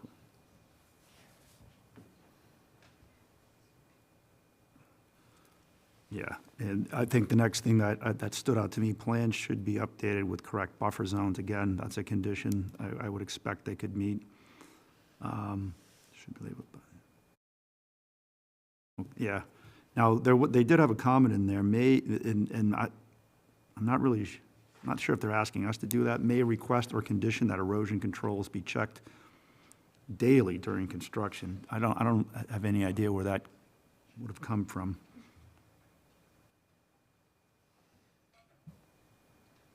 They did talk about the site exit map. I mean, we will, I Location. mean, Sorry. as part of any permit, we always require that the final plan set that comes in post-permit includes an erosion control, full erosion control plan that we would have both Lucas as well as Mike Scott take a look at, make sure it meets Okay. with their approval. That's standard. Okay. That's boilerplate. I guess I'm just trying to make sure that No, the concerns it's- raised. It's good to raise it, Yeah. for sure. So beyond that, they did get into, which I think is a whole nother subject, which we might get more discussion on, concerns regarding donated land, ongoing maintenance, drainage, swale. That's come up a few different times. I'm not sure what sort of discussion there was regarding the drainage swale. Can you put that back up, Laura? And, to me, I suppose my thought is, I believe I know what they're talking about. It's this here? The question is, what could possibly be done with that? I understand it's not ideal that you have, but what exists today and what's being proposed to be added, if you could? So, Mr. Chairman, the reason we show those stone swales there is that the necessary grading for the septic system leaching area involves filling, involves raising that grade. And when you've got the grade over that septic system leaching area at approximately 310, and if you go down due west of it, you're going down maybe 10 or 12 feet, or perhaps it's more than that, you're inevitably gonna create sort of a crease in the landscape, because you've filled, and you've got fill beside this, you've got your septic system leaching area, that plateau atop that, then you grade down from that, and then you've got the natural landscape dropping down. You're inevitably gonna create a crease, and we were simply proposing the stone swale because rather than allow that crease to eventually, over time, erode, we'd have it stone surface covered and thereby minimize the potential for that erosion, because that's where water would collect. It's not a new feature or dealing with something specific to the proposed work. It's simply an acknowledgement that the runoff coming down the hill from the town property behind is, some of it is going to eventually follow that crease of the landscape, and this way we're just trying to minimize erosion. That's all that is. So it's strictly to address erosion? Yeah, but the potential for future erosion as a result of the revised grading causing water to collect along that, again, that sort of crease. And do you see that there's a need for post-construction operation and maintenance in the drainage swale, or is that's? It'd likely be very little, but it's not a specious concern, but it would likely be very little. Okay. Right, the intent of it is not for it to be something to be maintained on an ongoing basis. It should be. Correct. Yeah. Okay. Is there concern, is there concern that it be a condition that we're obligated to the extent that it needs to be maintained to maintain it? I'm bringing up that this is something that was raised by. What I'm saying is, Yeah. from the applicant's standpoint, I'm not and what James said, to the extent it needs to be maintained, it may not be extensive, but that the Yeah. applicant will be. There's going to be an O&M plan required. That O&M plan's going to get reviewed, Yeah, okay. ongoing, Right. both Okay. like kind of. Right. You feel like that's something that needs to be conditioned, or? Yeah. Yeah. No, but okay. I don't have a problem with that. And that's pretty standard. It's Standard. pretty technical. You know, there's going to be schedules approved. Right. What it consists of, all that. That's I know. pretty straightforward, and that's all elements of Right, not, both the kind of, like, the more natural swale-like stuff as well as the technical okay. hardware. He doesn't want to use dirty word boilerplate, but. But technically, I would think, Thank you, James. again, this is part, and we're sure going to hear comments from, residents, but if it's on town land, we'll need also an easement, in theory, for you guys to maintain it, because it won't be Right. on your land, at least the swale, Right. right? Well, And I think the sidewalk is not on town land up to the open space, I think it's outside, because that's the green line, right? That's the conveyance line is the green line, Correct. correct? Yep. So, but. Well, we would convey it and reserve the easement to maintain it. When we yeah, convey it. But one of the options is if it's on town land, we want to make sure with their condition that they're responsible for it, and somehow we got to grant an easement too, for them to maintain Yeah. it. They That's a would, question. reserve it, but They could- Would reserve it. we would have to agree to the terms of that That's it. reservation, as well as all the responsibilities, liabilities, that Okay. kind of stuff. That we would generally review all easements for compliance with the plans, and if ultimately, obviously, that's still a discussion that we have to have as to what would be allowable in that 6.2 acres and what wouldn't be, but. Yep, okay. I- Go ahead. Oh, I have a question. One of the waivers requested, and these are all from my notes, so I don't know what waiver was. It just says 170-2.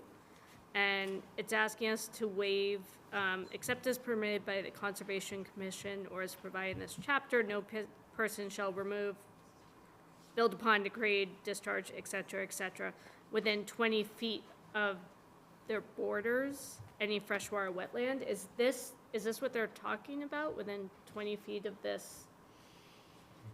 I don't know, do you know what that Wetland? waiver's about? I think it comes up with wetland C, they're within 20 feet. Correct. The attorney is correct. The issue is that there would be a little bit of, less than a foot change of grade of the parking area where it's due south of the pond. Yeah. And when that is regraded several inches to a foot, I think at the maximum, and the lawn immediately beyond that parking area now will end up being regraded for several feet. That work is all within 20 feet of the wetland C, which is the pond.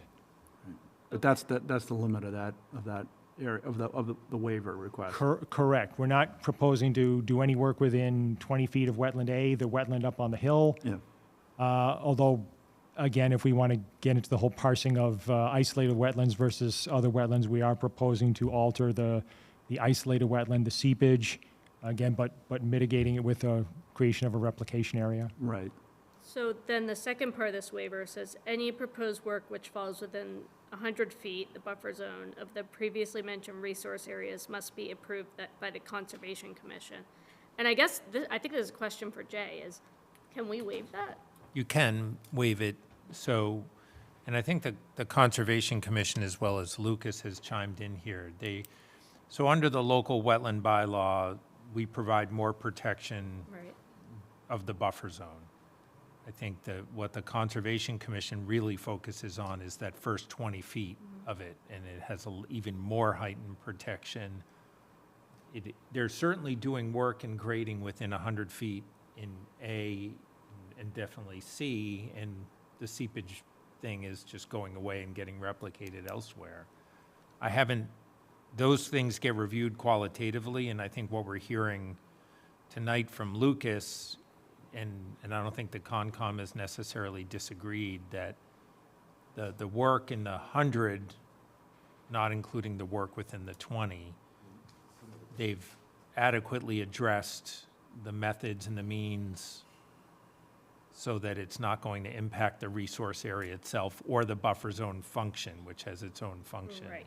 Okay. So That was all one waiver, both the 20 feet and the 100 feet. But I just wanted to understand, we can waive that. We can waive that, Okay. subject to them showing on the plans. They're gonna have to give a final stormwater, full-blown, 100% design plans of all the stormwater, all the final grading, all gonna get kind of final peer review touches on that to make sure. And then obviously all the inspections in the field and the erosion control to make sure that even conservation commissions often waive things in the outer parts of the 100 feet. Here in Southborough, the 20 feet is more sacrosanct, and they don't like to do much there. So they're asking for a waiver from that, which is why we focused, why there's been some plan changes, and why there's been some focus on that wetland A that has some work right in and around the 20. Some of that is in already disturbed areas, probably less vital, but some of it is in newly disturbed areas. And I think we heard from Chris that there's going to have to be a little qualitative post-permit review of that. Okay, so we need to mention that if we approve, because it was all in one waiver, both the 20 Yep. foot and the Yep. 100 foot. Okay. Yep. I have a bunch of notes on that, and we also have the backup from Lucas's memos, and we have some comments from the Concom on that as well. Thank you. Take a small step backwards to the drainage swale. So we're going to be able to condition it. I'd like to hear feedback from conservation. And there's and we may have to get an easement, or an ongoing maintenance plan. They're going to have to, yeah. Okay, you're repeating what I'm repeating, Yep. so we're trying to get through the meeting. And in all, will need a lot of maintenance. The professionals are telling us it's going to need a lot of maintenance, and it's going to stay exactly where it is on the plan.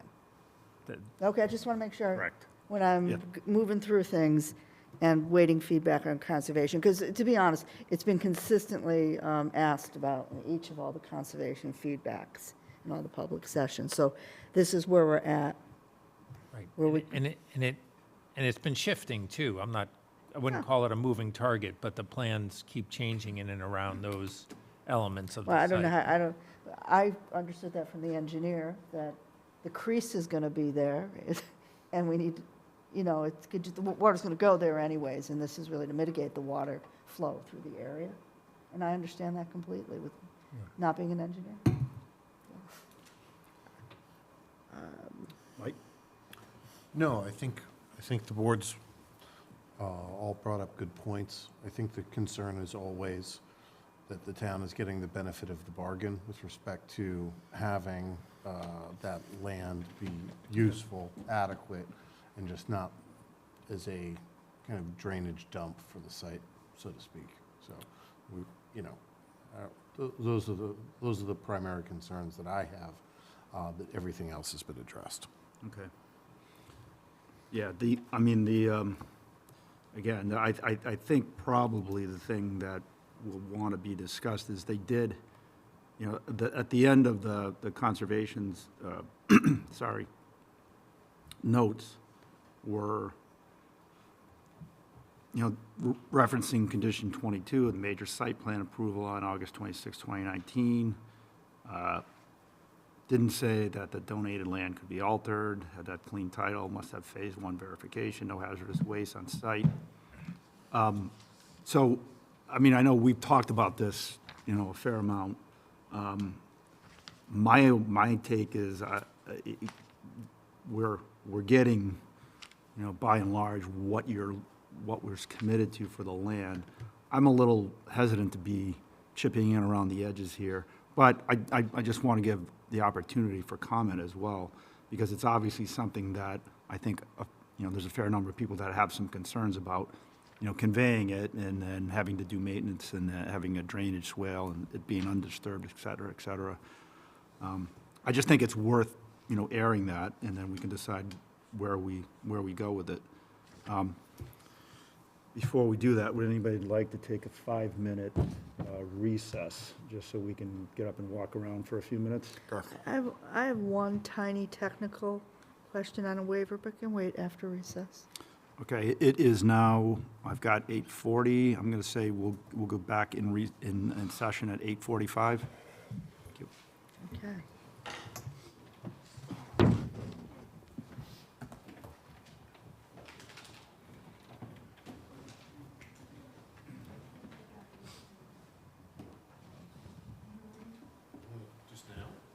Good. No, Just, they just keep getting heavier, heavier, and heavier. And he's like, oh, carry me. That's it.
Right. Okay, we're a few minutes late, but we're back in session. Hang on. Okay, now go. Okay, now we are. What I was saying before the recess is, I do think one of the topics here that's been, in a lot of the communications that we've got and in, some of the feedback, obviously from the commission, is regarding the land being conveyed and how it's being disturbed. So I do want to give other boards or commissions the opportunity to comment at this hearing.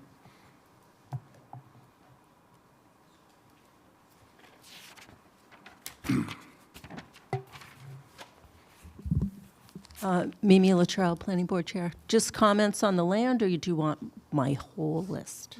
I mean, how long are you planning to, no, It's a hearing, Mimi. it's a hearing, so you Okay. are free to, Well, so first thing, I just want to state the obvious. It's very difficult to review plans when you get them the same day or the day before. Difficult for you Yep. as board members, for other town entities, and for the public, which makes the transparency in government difficult. Has there been confirmation from the fire department that the ladder truck will fit around the building? I don't know, I thought we did receive that already, yes. Yes, we produced a swept path analysis for a 45-foot fire truck. And do you have that? Because I didn't see it in any of your documentation.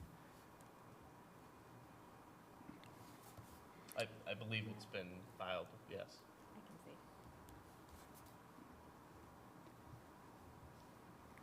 Because I would think that would be important to have, to know for Agreed. sure that that's going to happen.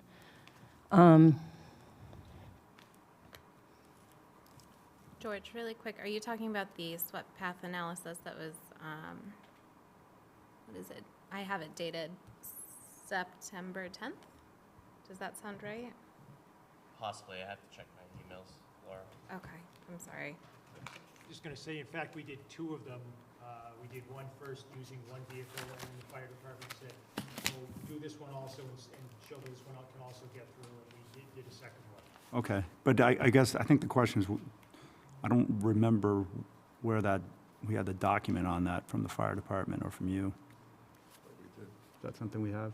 We have a comment letter from the fire department. Okay, But that's their standard comment letter saying that they need that. Let's see. I would just think it would be important to have that as part of your documentation to confirm that that will happen. Because if Agreed. the fire truck can't fit around, the bus isn't coming up there right, either. understood, yeah.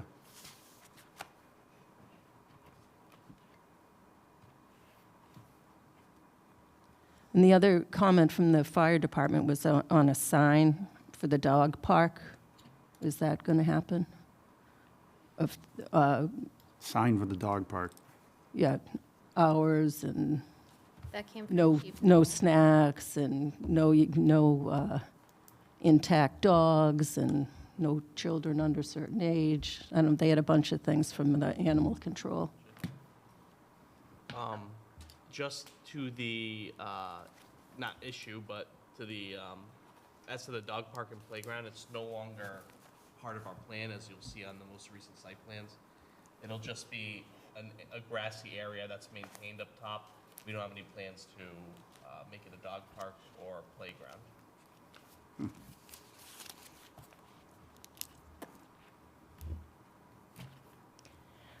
The waiver on the signs, 17411, the sign is not on the 40B parcel, so I don't know how it can be waived under 40B. If they want a bigger sign, they can get a special permit from the zoning board. And also, it looks like it encroaches on DCR property. On the plans, it Which looks... one does? The The sign sign? up by Route 9.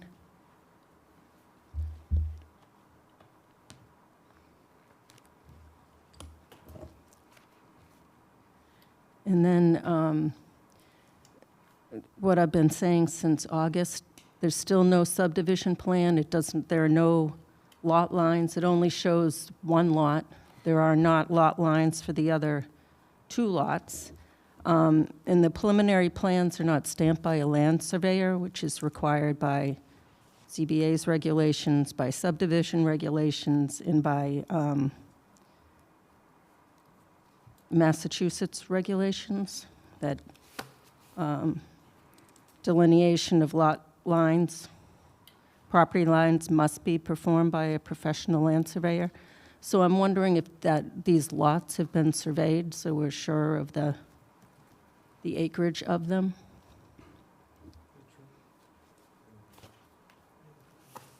Again, that's, I mean, the remark is reasonable, and that can easily be conditioned that we have to, Yeah. submit a stamp plan, et cetera. No problem with that. Yeah, we've talked about the subdivision, Jay, right? Yeah, I mean, I did ask, I have not seen what I would consider an endorsable subdivision definitive plan that's going to have to get recorded, but I have no problem requiring that it be fully stamped, surveyed, whatever, that it come in as part of a condition. The plans to date show some of them show some lot lines, but they're not something that I would consider what we would want to see for a stamped subdivision plan that is going to show recordable lots. Again, my experience is those kind of plans are submitted and, signed off. Right, I mean, it would have been preferable, seeing that we've been asking for it, that it would have come in already, but it hasn't, so we can require it. And I don't Right. disagree with that. Okay. And I think it's an empirical condition that be written. Good. All right. And then on the condition of the 2019 site plan approval for that 6.2 acres, it was very clear through the hearings at the planning board that the intention was that was preserved as open space in its natural state, not to be altered. And as we've mentioned, there's a drainage swale through it. There's a walking path from the building up through it. I don't know who's going to maintain that. Also,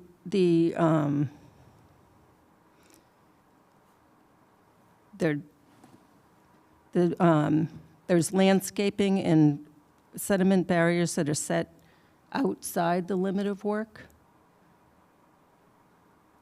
So I would think all work would be within the limit of work, so that doesn't make any sense.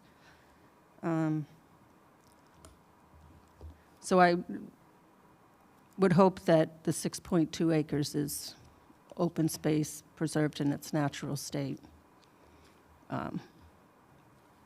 not altered. Thank you. All right, thank you.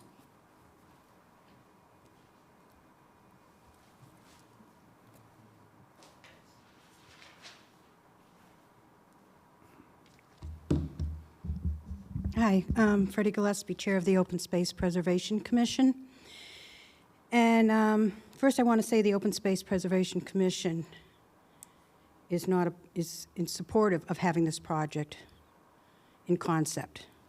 But the reality has some major problems, and I'm concerned that it sounds like you're going to not continue this tonight and make conditions. This is a public hearing. The public and town boards, committees, and commissions have not been given an opportunity to review the massive amount of documentation that came in.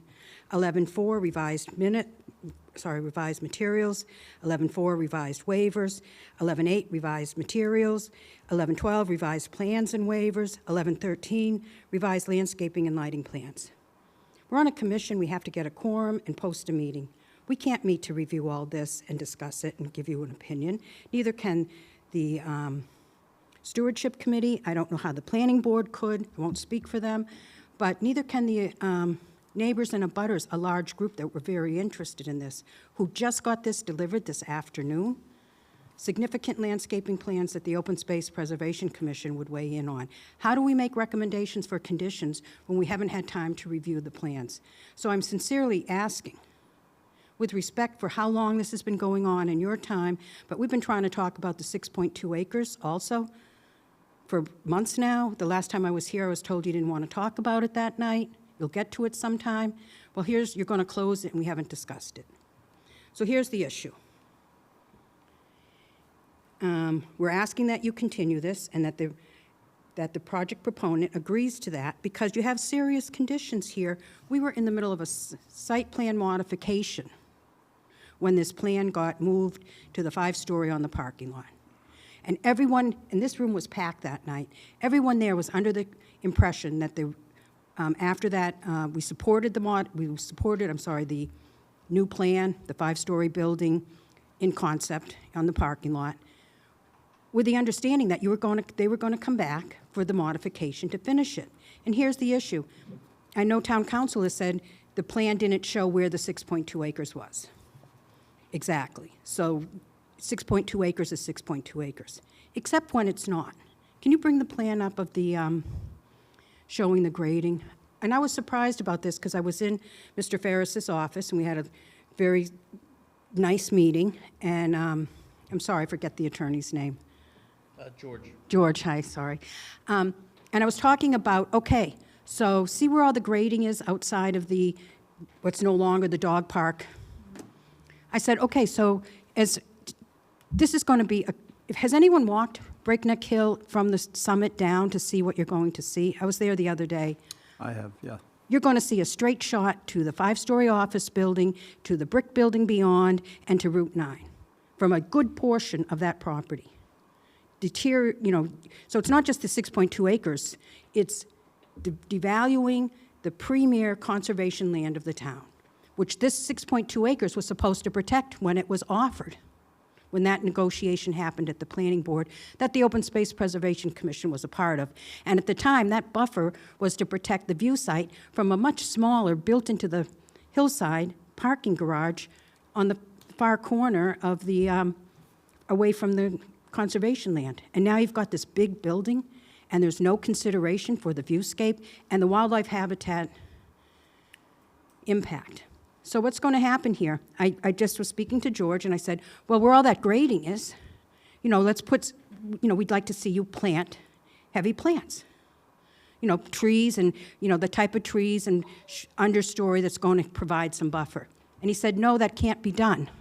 Are you aware what's going to be there when they're done? It's going to be a steep slope with big rocks. The Open Space Commission, when we found out about this, we've discussed it. We haven't been able to discuss all these other plans, but can I just ask, is it appropriate to ask a show of hands? Is anyone here aware of that? That's not going to be ground that they're going to plant on. This is what I was told, and if I'm wrong, did you know that? Isn't it the leaching field? No, see the grading outside. Oh, there. That's the open space parcel. Yeah. Right? All of that is not going to be natural vegetation because it's going to be boulders, is my understanding. So, now what do you have? Yeah. No regrowth. Am I wrong? Yeah. Isn't this the swale right here? Yeah. But on the other side of the swale is the town open space. This right here? Yeah, and on the other side, everywhere where that grading is town open space, for the most part. Yep. Okay, so that is big, wide open, big, deep slopes with big boulders, like you might see on the side of a highway. And the Open Space Commission has determined, we do think it is not in the best interest of the town to accept that. And that they, in your subdivision plans, you should cut that portion out. We've now been told, we've been asking for seeing some plans on it, but we've been told that's 10% of the 6.2 acres.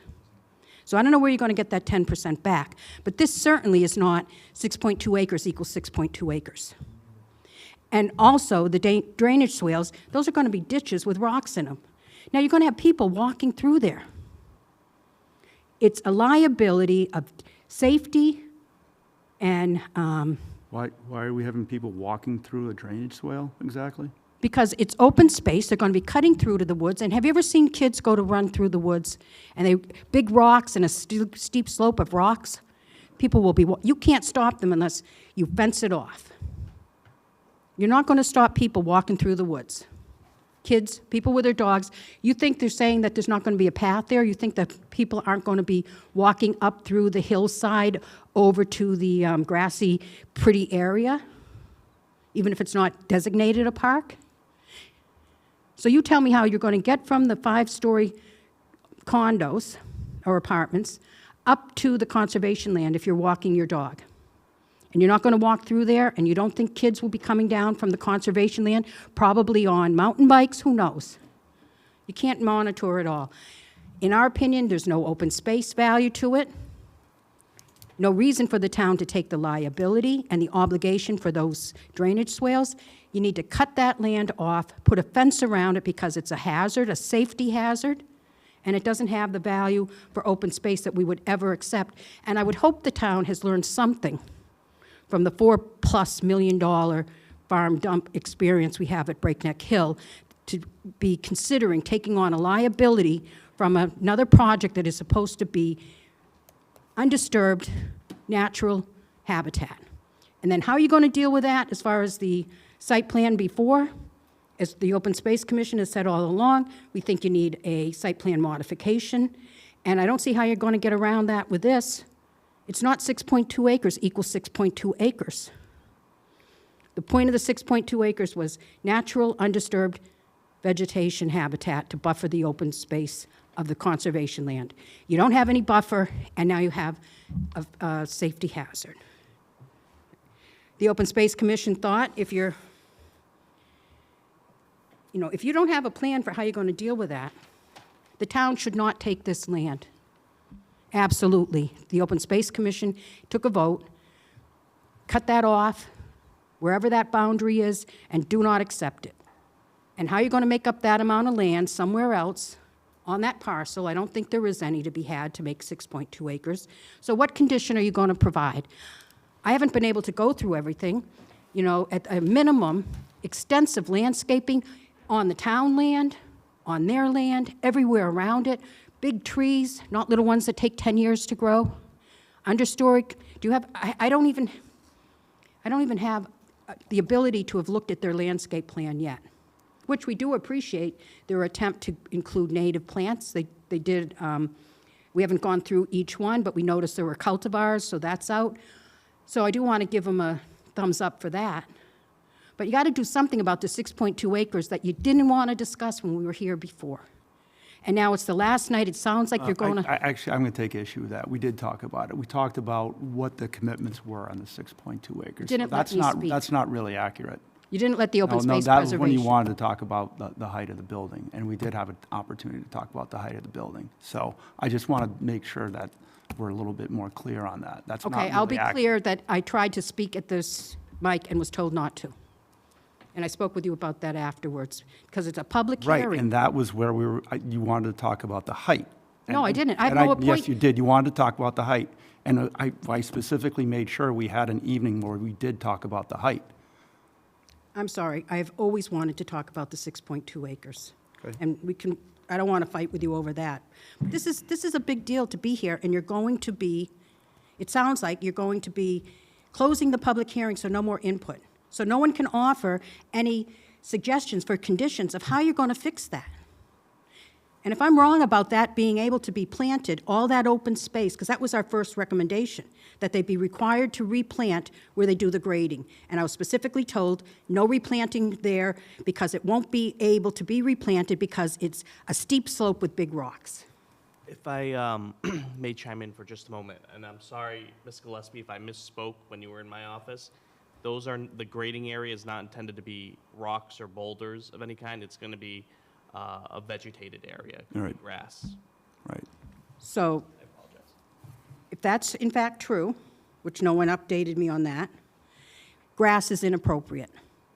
It's treed now. We want to see a buffer to the Breakneck Hill and their landscape plan.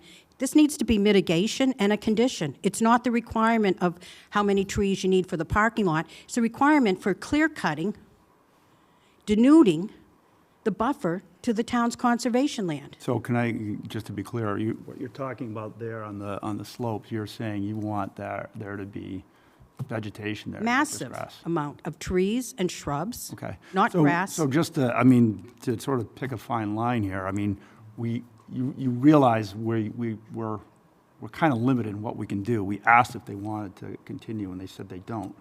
So, and on advice of council, we can take all the inputs that you're giving us here, and that's what we deliberate. We can decide to put conditions are that, we can require that. So everything that you're offering right now is subject to what we can deliberate as. You still have the putting in for problem of conditions. not delivering what was in the site plan from 2019. We talked about Natural, that before, too. undisturbed, open space. It's not going to be that, so I think you have the ability to make requirements of what they have to do to fix it. And take a look, have they presented a plan marking all the trees that are in that land that they're going to be clear cutting and taking the size, what do you call that, at shoulder height? Has every tree been marked? Do you know what they're taking out? Because that's what they need to replace. Right? Undisturbed natural open space. It shouldn't be clear cut at all, but if you're going to let them do it, and you're not going to allow them to have which I still think they deserve to get the townspeople, a site plan modification. So you're saying anything that they take down, we should require that they replace? Yeah. Okay. And understory plants. And how are they going to manage for the invasives that are going to come as soon as they open up the light? And this has been in letters from the Stewardship Committee back in 2023.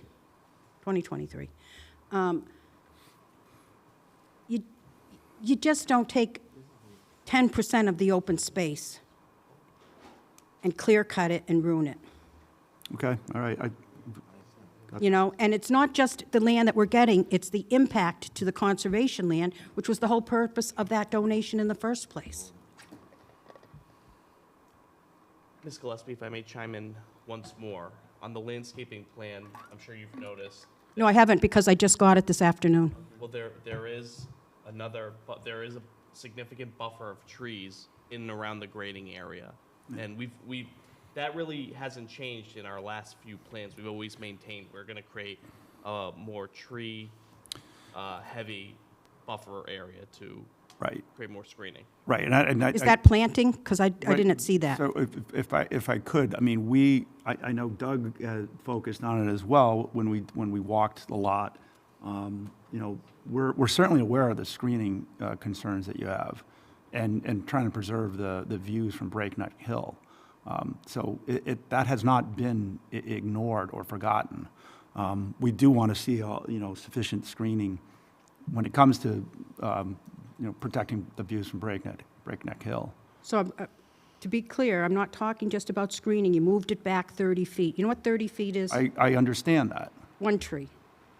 But all of the trees that are coming down, are they replanting all of those trees back in there when they're done? Right, got it. That is our recommendation for a condition, because you've got a site plan that required undisturbed natural open space. Okay. Can I make a comment? Yeah. I'm trying to remember all the details, but from what I recall, these are new owners and they didn't make the agreement to give the 6.2 acres, but they are holding to that agreement as part of good faith bargaining with the town, and I think we need to remember that. Right. That is exactly what we did talk about. We talked about the fact that it wasn't conveyed, but that was a different owner. So I think to me it's not clear cut that agreement is, I don't know, is binding Can I the say right that word? town council said it was, Oh, it's binding. It's complicated. Yeah. So, because 3 different boards touched on that agreement, and there's waiver authority here, but there's less waiver authority anywhere. It's a binding agreement on them. Okay. To convey 6.2 acres. Right. The details of what that is open to some question. Now, this board is going to deliberate, probably not tonight, on exactly the do's and don'ts you would want to see, assuming you would approve this 6.2 acres as satisfying the spirit and intent of that prior dedication, which is recorded and binding. They may disagree on that. I'm not trying to put words in their mouth, but that's going to be a big ticket item during deliberation when you guys and gals deliberate on the rules of the road for what that 6.2 acres may look like. The only thing I would add to that, and I agree with what Jay said, it's a decision that you have to, but this constant statement that the special permit, quote, said language, which was to be in a naturalized and unaltered state, again, somebody can correct me, I don't recall that being in the actual. Yeah, I think it is a complex issue, Lou, and we can talk about it because open space is a kind of a defined term here, whether it's big O, big S, or not. I think it's a heady issue for them. I understand your point. I understand the situation. All I'm trying to say, I'm not trying to argue that one way or another, Jay. People have said that the language in the decision, verbatim, is that it would be in a, quote, naturalized, that language per se. In fairness to the people that have said that, I don't think they said quite that. I think what they said is some of the discussion during those Exactly, meetings. but So, I'm just trying to point it no, I agree that the decision is a little bit more vague than that. But in the circumstances arising, how they got there, I think is instructive to what this board may want to see with that. I agree. And I think that that's going to be something that we're going to have to talk about when we deliberate, which is probably not going to be tonight. Okay, I have one more question then. This was the first I was hearing that there was no more dog park or playground. Yeah, same Right? here. So that spot where the grading is happening, and I understand it's for the leach field, does that now make sense to move it to closer to an area that where maybe we could preserve more of the open space? I guess is my thought. Unfortunately, we can't move it. We've tried. We've ran perk tests in other locations. The septic and the leach field have to be where they are in its current proposed location. I'll leave it at that. Okay. No, that was my question. I just, I would, again, so to be clear, Breakneck Hill is very important to all of us, right? Without question, right? I walked there many times. I have walked it when it's in full bloom, right? And I gotta be honest, I can't see anything from the hill through the trees on both sides, right? It's fall now, so you could probably see clear to the reservoir when the leaves are down, type of thing. They moved the building off the hill originally, right? That was our first concern. The building was 30 feet off of the Breakneck Hill Reservation. So I'm not saying this is perfect, right? And I don't want to just get too much deliberations, but they also came with a septic plan. We actually asked them to modify the septic plan because the notch was literally hitting the property line. They also did that. We asked about landscaping, adding that. They actually added landscaping on 3 sides, right? Or 2 sides, right? I'm not going to get into whether you think it's sufficient or not, right? Because obviously you need to have time to review it, right? But, to be honest, they have accommodated quite a bit. And then also recently with the wetlands, they completely moved their subsurface drainage out of the 20-foot buffer, right? And I understand that there's 6.2 acres, and maybe it's not exactly perfect in those 2.2 acres, but I just want to acknowledge that we have been at this for a long period of time, and these concerns have been brought up. So I'm just, again, I think it's, this is also a Chapter 40B. We are not at our 10%, so we don't have a lot of leeway with what we can do. And then I don't know where they would make up, as you already acknowledged, where they can make up that 10% if we drew that property line differently, right? And I want to be careful that we don't run into something where we make something uneconomic because they got to cut their building or something either. So but, with that said, I do think there are conditions that we can do that can help, mitigate it better, but just want to be clear that a lot has been changed by the proponent here, so. Can I respond to that? We are well aware Yeah. and appreciative. However, just because something is better than it was doesn't mean it's good enough. And I'm asking that in your conditions, because we have not had proper notice of all these documents to give you good, clear direction on what to add for conditions, because I really was hoping you would continue it another night so that everyone would have the opportunity to review all those plans. And, you just got them. We can't comment on them after tonight if you close the hearing, correct? Is that correct? That is correct, yeah. So how do I make The Open Space Commission couldn't meet to discuss. Lucky we did discuss the fact that we do recommend, do not include totally denuded land in the open space. Chop it off, and then make some conditions. Having those drainage swales there makes no sense at all for the town to take responsibility for that. And we've seen a problem with that up over on Carriage Hill, where Carriage Hill's stormwater flows down the hill onto the town and onto Route 30. You know, you don't make the same type of mistakes over again. Letting someone else put their stormwater or whatever that is, the flow off the hill, on land the town owns and becomes responsible for. You're going to make some conditions that they have to take care of it. There were conditions on Breakneck Hill. It totally wiped out the whole side of a hill and flooded the town's soccer field. I'm just saying, I've seen these things go wrong before. The Open Space Commission, in discussing it, thought, chop that land off. If we can't use it, what good is it? And it's, if you're going to say you're going to replant it, and I don't mean the edges, I mean the actual where all of that grading happened.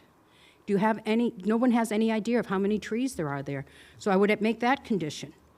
Okay. Go out and measure and count the trees and have a planting plan to replace all of them in a short period of time, and not just with fast-growing pine trees. And I would also recommend that everyone walk there now, because even when all the leaves are down, you don't see the reservoir.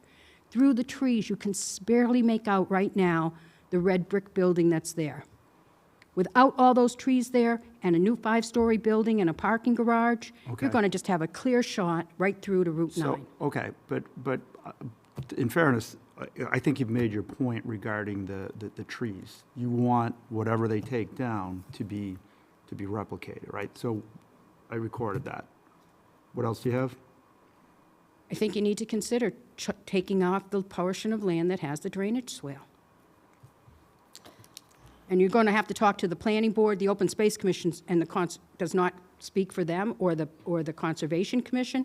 I think that's a real problem, and in exchange for that, more trees.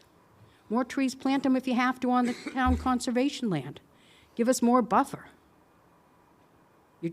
I don't think you've got 6.2 acres of open space there. And if what I had been told was graded in rocks is now going to be graded and replanted with trees, great. But I still don't think we should take the drainage swales as part of the town land. All right, noted. And I'm sure, Freddie, I'm done. I got notes, all right? I got the message, thank you. okay? You're free to speak, but I'm also free to say I received the message. I hear you, Okay, thank and I you. said I was done. Okay, thank you. Joyce Greenleaf on behalf of Stewardship Commission, which of course manages Breakneck Hill and abuts the proposed development. So we share the concerns about the 6.2 and the preserving the vista. I will say I did have a minute to look at the planting list and was pleased to see many native species on it, and pleased to hear the zoning board in favor of sustaining a condition for native.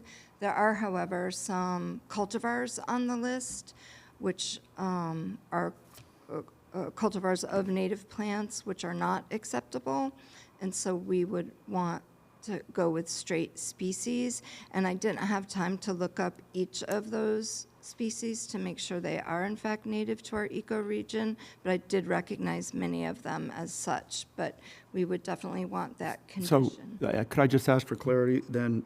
Is that, this may be a naive question, are cultivars defined well enough that we have a condition that says there shall You be can no identify cultivars? the cultivar, like there's a native plant name and then it says tiddlywinks. That's a tip-off that it's a cultivated plant. And Okay, but, when you see that like third name, like lemon meringue, Okay. or tiddlywinks, or yeah, crystal. just to be fair, I'm not going to go research it, but I just want to know if we can write conditions that say native species, no cultivars. That really addresses the concern, correct? Yes, and you, or consult with like use Go Botany. Go Botany is an excellent resource for Okay. identifying what's native to our region, and that's a good source. We're And probably gonna- stewardship is happy to consult on that. You know, some feedback on a resource, there's the Mass Invasive Species List, there are some lists out there that we can Okay. possibly reference that we don't want Well, I'm in a kind of, condition. yeah, I'm just thinking Yes. how exactly we word the Broadly conditions. list. Absolutely, and I will just draw attention, and I'm happy to resubmit this, which I think you'd be able to consider, because stewardship submitted it once back in August of 2023 and also August of 2024. We urge the zoning board on stewardship to consider conditions based on all the points we raised, and I'll just remind you of several of them. The dark sky lighting, I know they submitted a lighting plan. I think the condition should be that it abides dark sky lighting and utilizing motion detectors after 10 p.m. at night. I would also point out that we asked you to pay heed to the historic stone wall on the property and make sure it's preserved. That should be a condition. Excuse me, George, do you foresee any issues with that stone wall or the lighting? No, but James could probably speak. No. Okay, I just wanted to make sure we didn't steamroll past those. Thank you. Yeah, exactly. Nope, thank you. Thank you. Yeah, good question, Mike. We also noted, of course, we welcome new tenants of the proposed development once it's built to enjoy our beautiful property at Breakneck Hill, and, creation of a trail from the property onto the conservation land. We think it should be a condition that, that there be coordinating with the stewards to determine where best to establish a trail.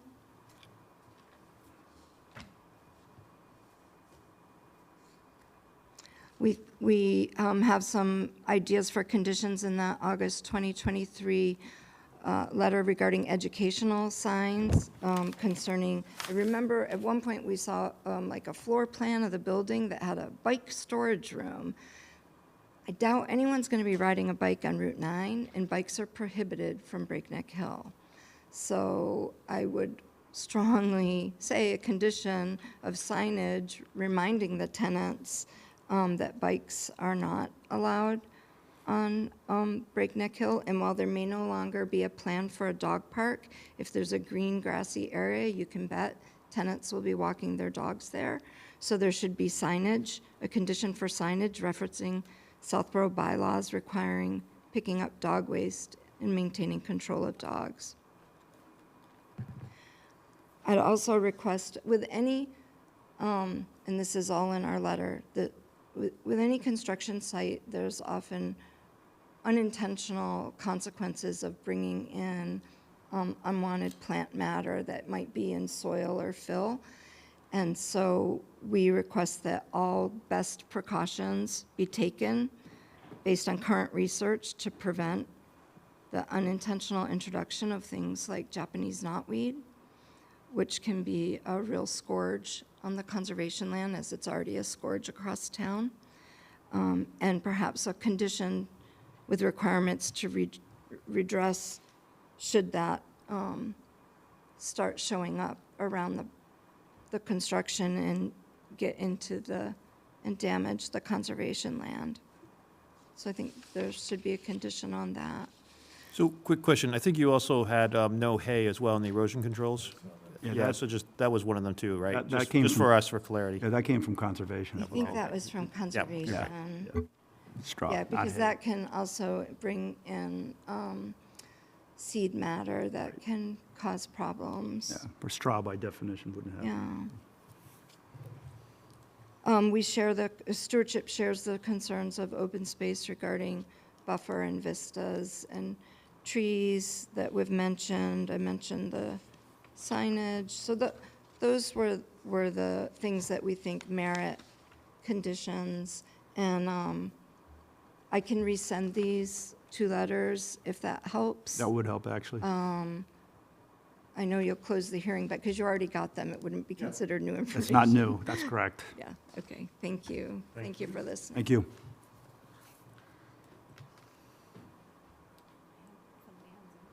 Okay, bring one. Kristen, you should be able to speak.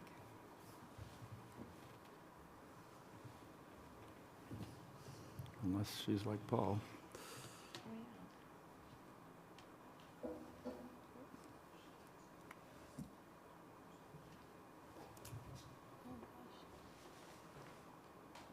Can you hear us, Kristen? She have the same issue that Paul has? That's what I'm wondering. Can we go to somebody else for a moment? See if it's system-wide?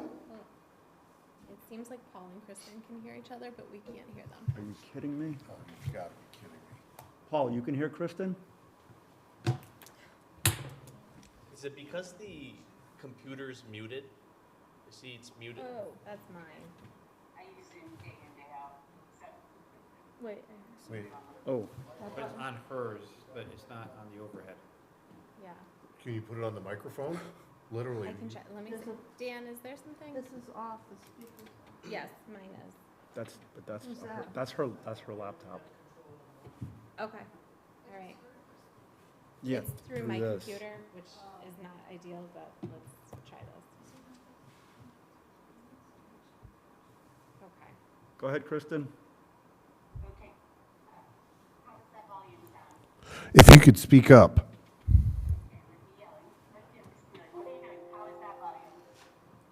Is that Go- okay? Yeah, I yeah, think go ahead. it's acceptable.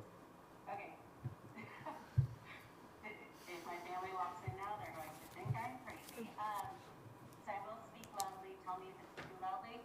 So again, Kristen Laval, 12 Southwood Drive. I'm speaking as a citizen, although I am a member of Recreation and a couple other committees. I actually wasn't going to come. Like, I had no idea this discussion was happening tonight. I happened to jump on to look at virtual meetings to make sure that I wasn't going to miss my own meetings. Saw the zoning board of appeals. I'm familiar with the Turnpike Road addresses, so that was enough for me to say, oh, I should jump on. But that's because I'm closer to it. There's no citizen that would have looked at the agenda, and I'm not placing blame on anyone that would think, oh, I should attend tonight because the public hearing is closing. I was part of that session, the meeting several months ago that the public did attend widely, and I think everybody heard, loud and clear the concerns.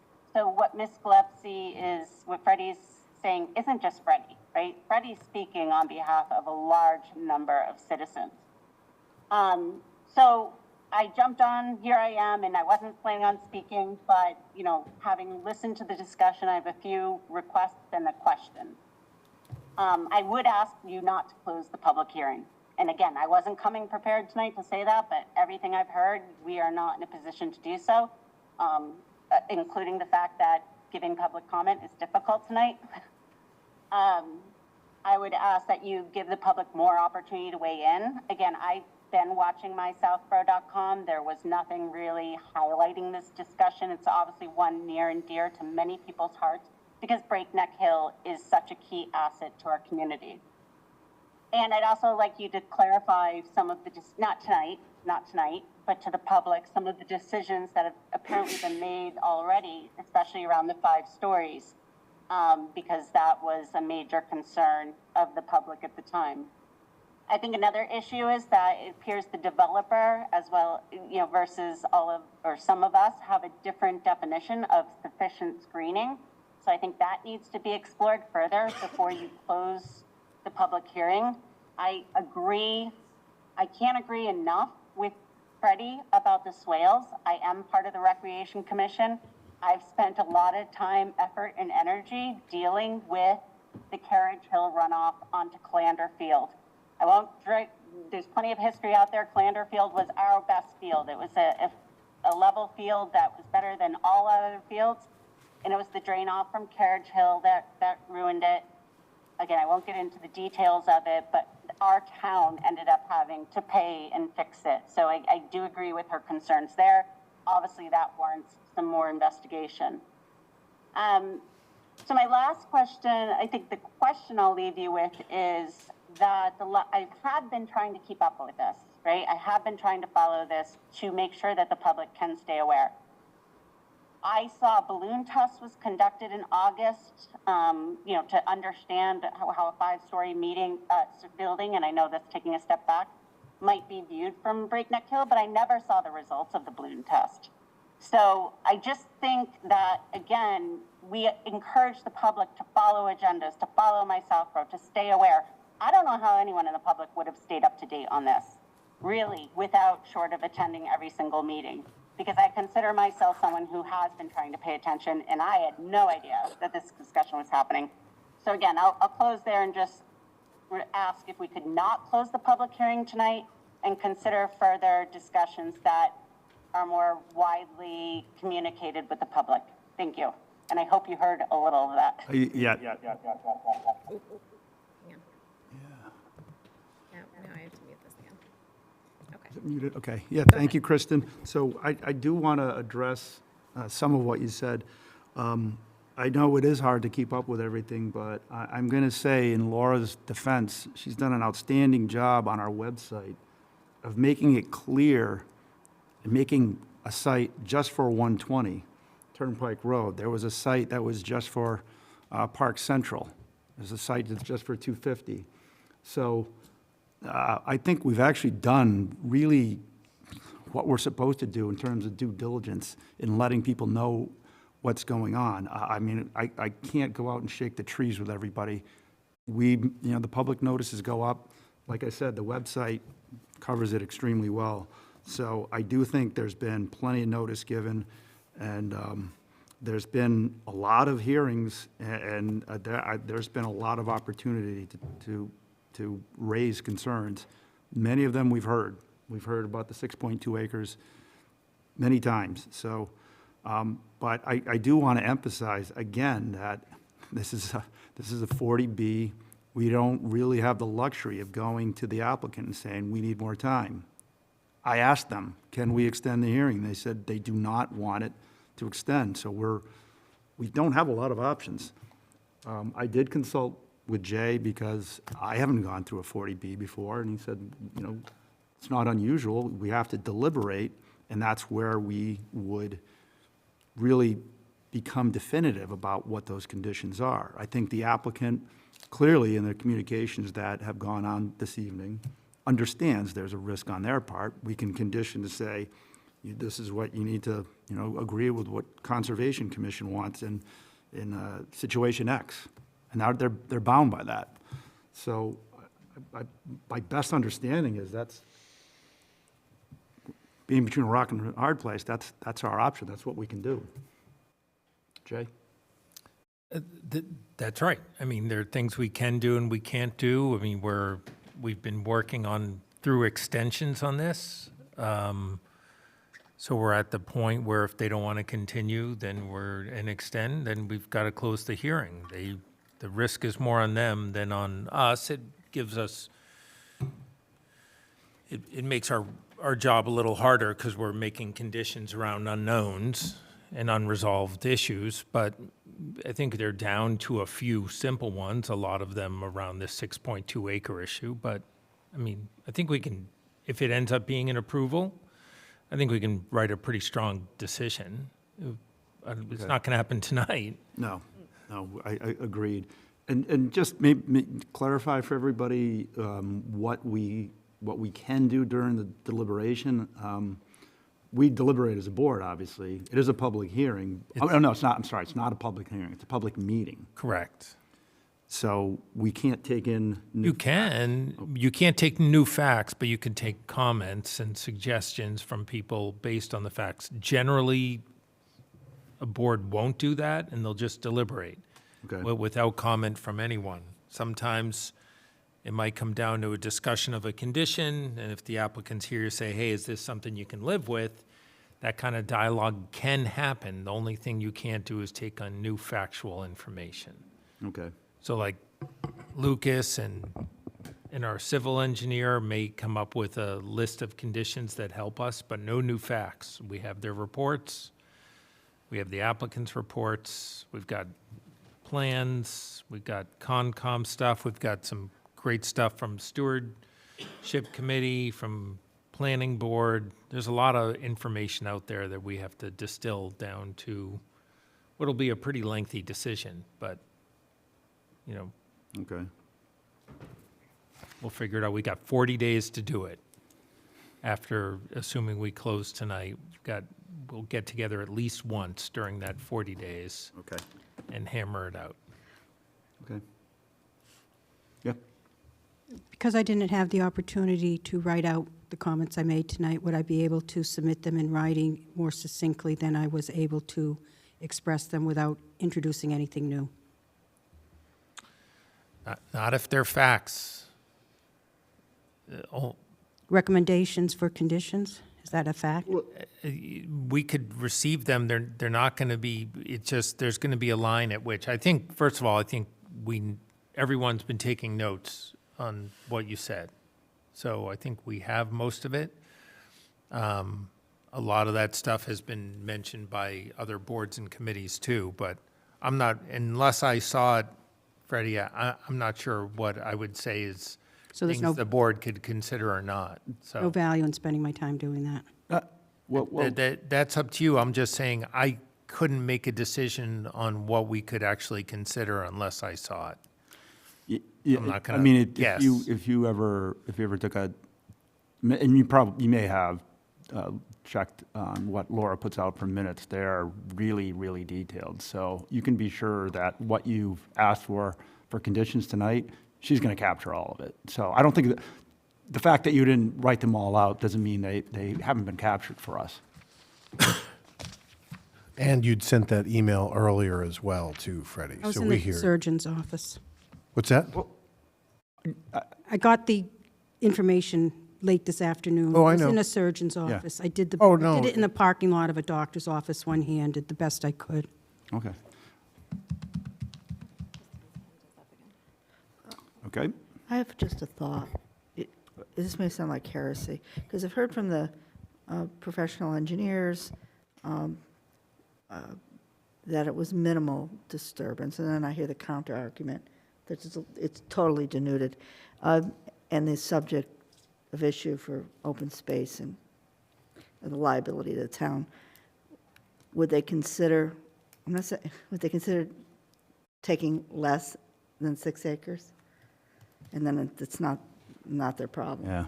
I'm just saying, I'm just, The 6.2 seems like that's a hard line just to saying cross. it, just saying it, because it seemed like it was such a large, I'm not even in favor of it that much. I'd rather see it worked out through vegetation, and fencing, vegetation. Well, yeah, I mean, we're going to deliberate on conditions. But there's just this repeated talk of the town and a great concern for liability, for the children. Yeah. And this, Right. that's just a thought. Okay, we're going to bring Kristen back. I'll keep it brief. I appreciate all of your time. Just following up on the responses, I appreciate you have websites. It's archaic to think that people are going out to individual websites labeled 150 Turnpike Road or 250 Turnpike Road to get information. We are, we have mysouthborough.com. We have the community page that's very active. To have pushed something out about such a critical hearing would not have been hard. I would like you to look and see if you can see how many page hits you've gotten on those web pages. I'm betting it's really, really low. So to accept that you've done the minimal viable, requirement isn't good enough if you're trying to get important information out to the community. And then last, I guess I'll just appeal. I heard tonight that there was lots of documents over the last week that have been submitted. So for you to close a public hearing when people haven't had sufficient time to review feels irresponsible. If it's absolutely out of your hands, which I may be hearing, then I would appeal to the applicant, who has himself said he's a member of this community, he cares deeply, he wants to work with the community. Well, here's the chance, because there's a lot of open questions. If it's out of your hands, then I would put it into his to allow for further discussion. Thank you.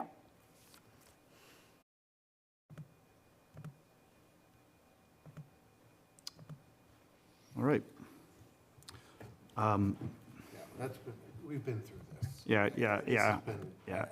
Respectfully, we've got to move on. Right, I agree. I mean, I think I'm going to take issue with that. We do, there's a lot of public notice. Our obligation is not to go to my Southborough, so. I think it's really tough for busy individuals, but at the same time, it's also, there's only so much we can do as well. Correct, So right. Somewhere there's a middle ground, and she's absolutely right, and also, this is the situation that we have. Right, Asked agreed. and answered, we've covered this ground. Okay. Do we have any other hands raised online? No. No. No, I Okay. think we're all set. So, I have a question, and, Go because I ahead. was thinking the same thing as Doris, is do we have to take the 6.2? Is that something Give. Jay can opine on now? Is that considered factual information that we could discuss So, later?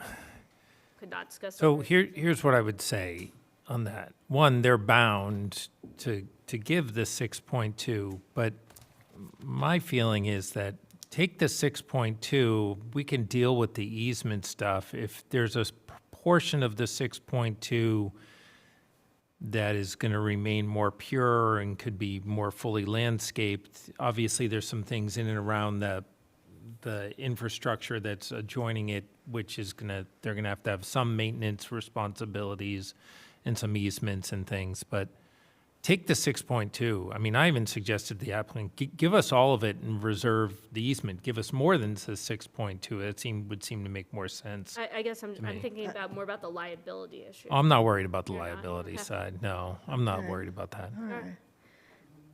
yeah.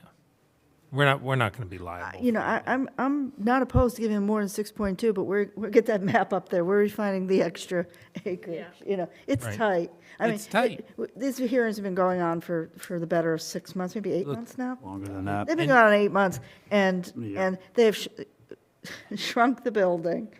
We've had some. They've moved some it. pro- Shrunk it, moved it. the site. They moved right, and you know, you could just, and we need the 40B. It's just a very Right. difficult situation. Right. People are frustrated, then.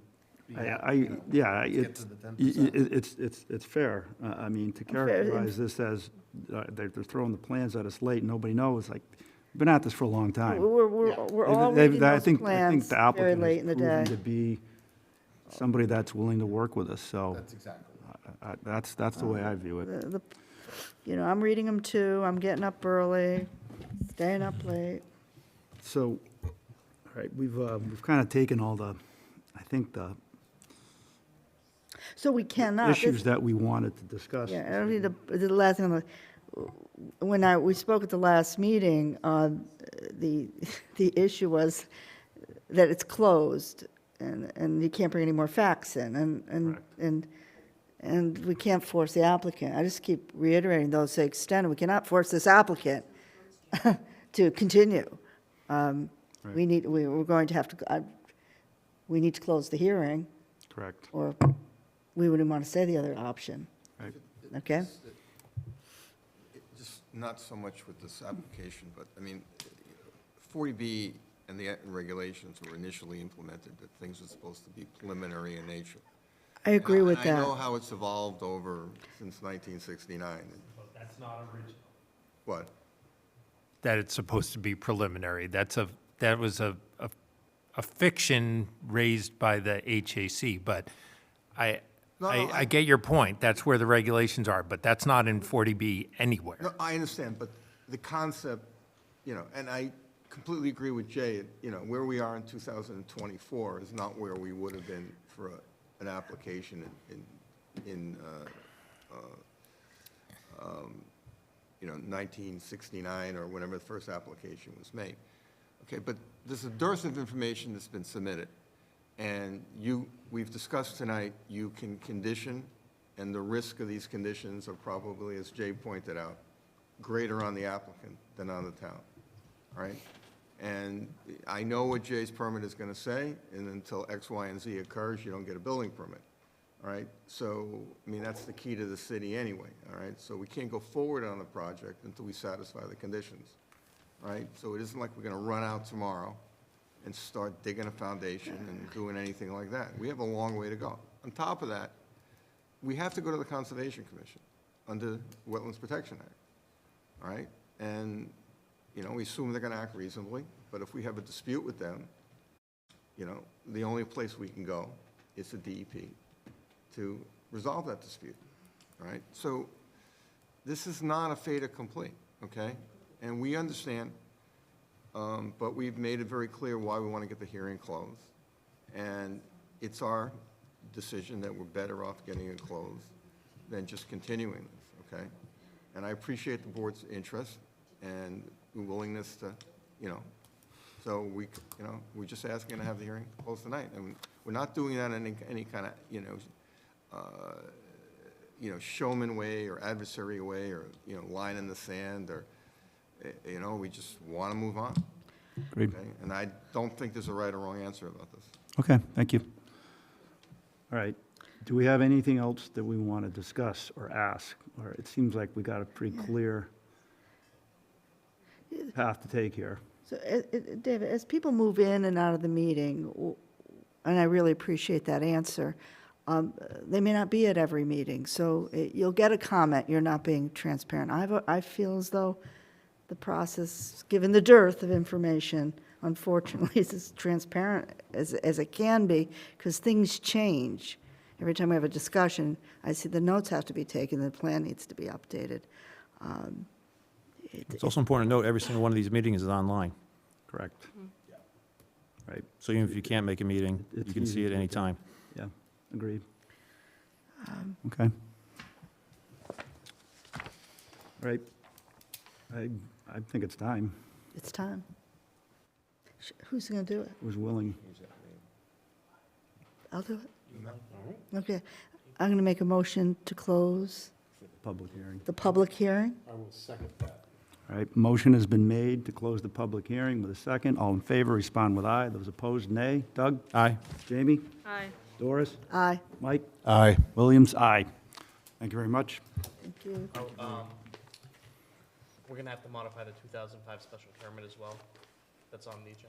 Oh, you know, that was my note. Everyone kept, We haven't, That hearing has been that was an my one note. ongoing coterminous, I mean, so we should close that hearing as well? oh, There's the okay. 2005 permit. I'd send there's a conflict in the waiver. So, Well, you know, I think we got to do that. Yeah. I don't think it's not the 2005 that we're amending, right? It's a two, It's the 2005. the yeah. 2005 was the, That's the access. that's the, no, it's the, oh, no, that's not the access. That's the one where But there's we said the the frontage. one that was at the same time, the planning board issued a decision. I thought we were here on that, too. The zoning board had a decision as well around the 2019 period. They withdrew that one. No, this is, and excuse me, Laura probably knows it better than me, but the 2005 special permit granted access from Route 9, an easement access, exclusively for the two office buildings. We need to expand that so that it includes the proposed 40B building. Yeah, looking at the agenda, Right, seeking a but special isn't permit there- to modify the 2005 special permit decision due to the proposed use of the shared driveway. The zoning board also issued something in the 2010s, too, didn't they? They withdrew that.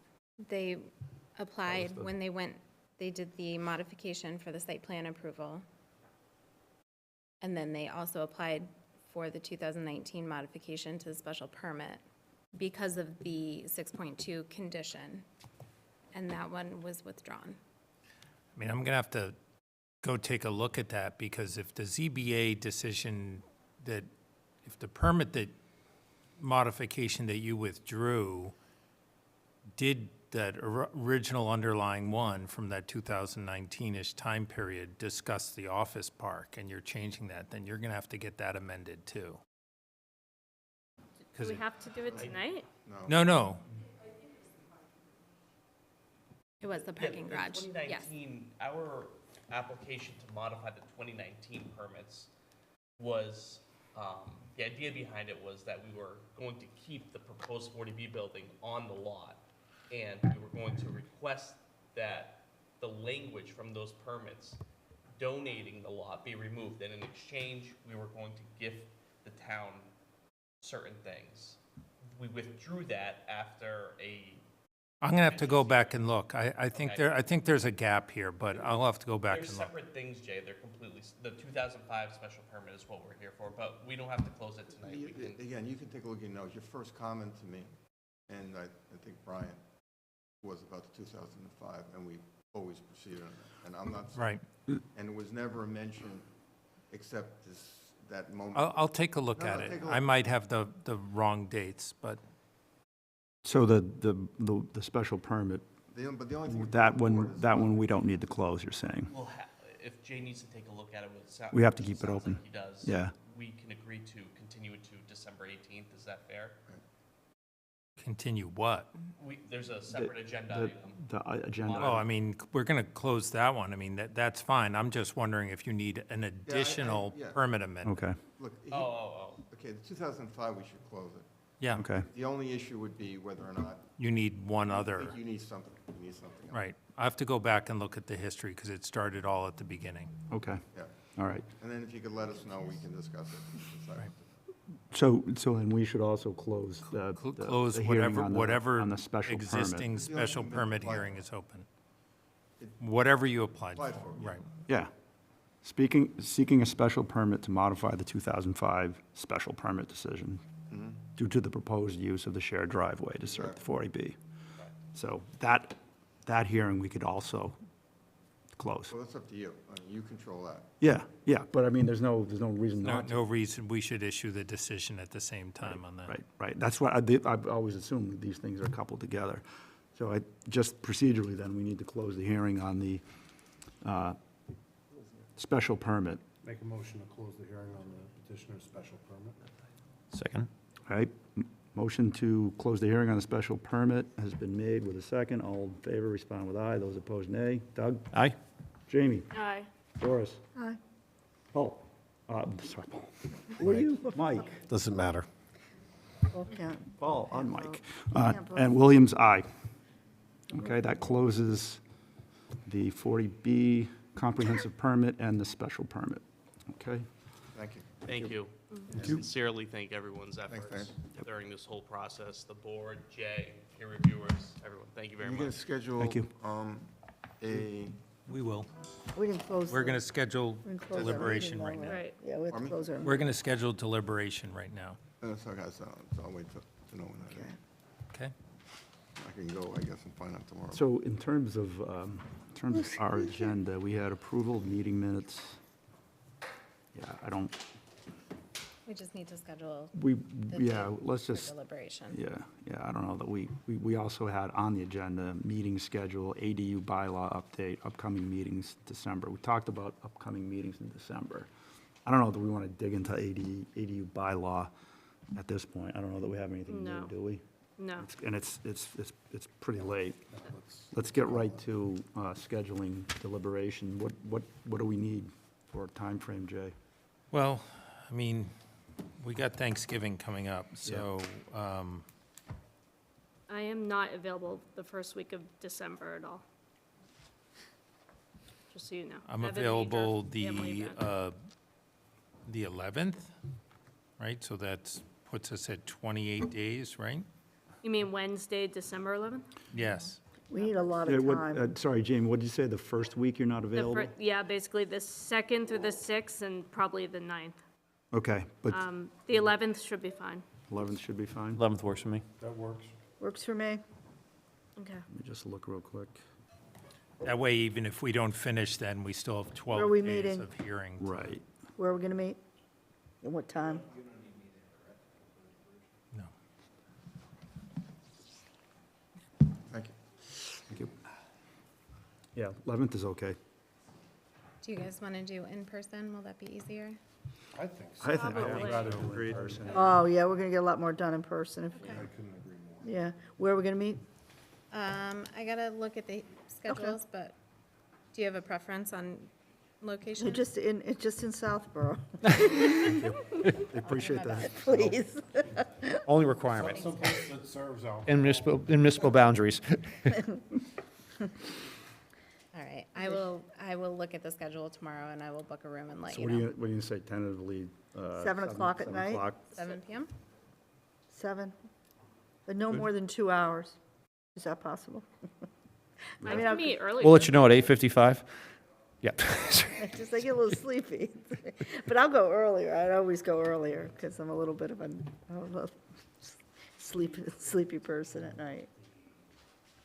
I get up at like 4 or 5 in the morning most mornings. God bless. Yeah. Just wake up with the light. I have trouble waking up every single morning. It never gets Never, easier. no, it's the only time I can get Yeah. my work done is when the kids were babies. I mean, And I was always we an do early have, in riser, terms of and I've been what up since they've 5. requested for conditions, I mean, we do have those documents Occasionally I'm not. somewhere. I know that, So what was our time, George so I had- can, Right now provide it's paperwork. 7. 7. 7? We haven't heard Yeah. anything? Worried about that, that's all on the record. I just want to retrace the history of what we're, if they still need us. Geez, I Yeah. gotta type up some Yeah, we do notes, wanna get- you know, make I'm sure really we're like clear on coming, that. like, Okay. I really feel like I gotta do a heavy job on. All right, so on these do we need to, all we need to do is schedule There's that just one, so right? And then we much. can, There's so we'll see how that You goes. know, we if got all need the to go letters, to you know, another that one. got put on file, and there's ample stuff that's on file, you know, Okay, the last 8 It'll months. be a group project. You did the Okay. work. I'm going to show up.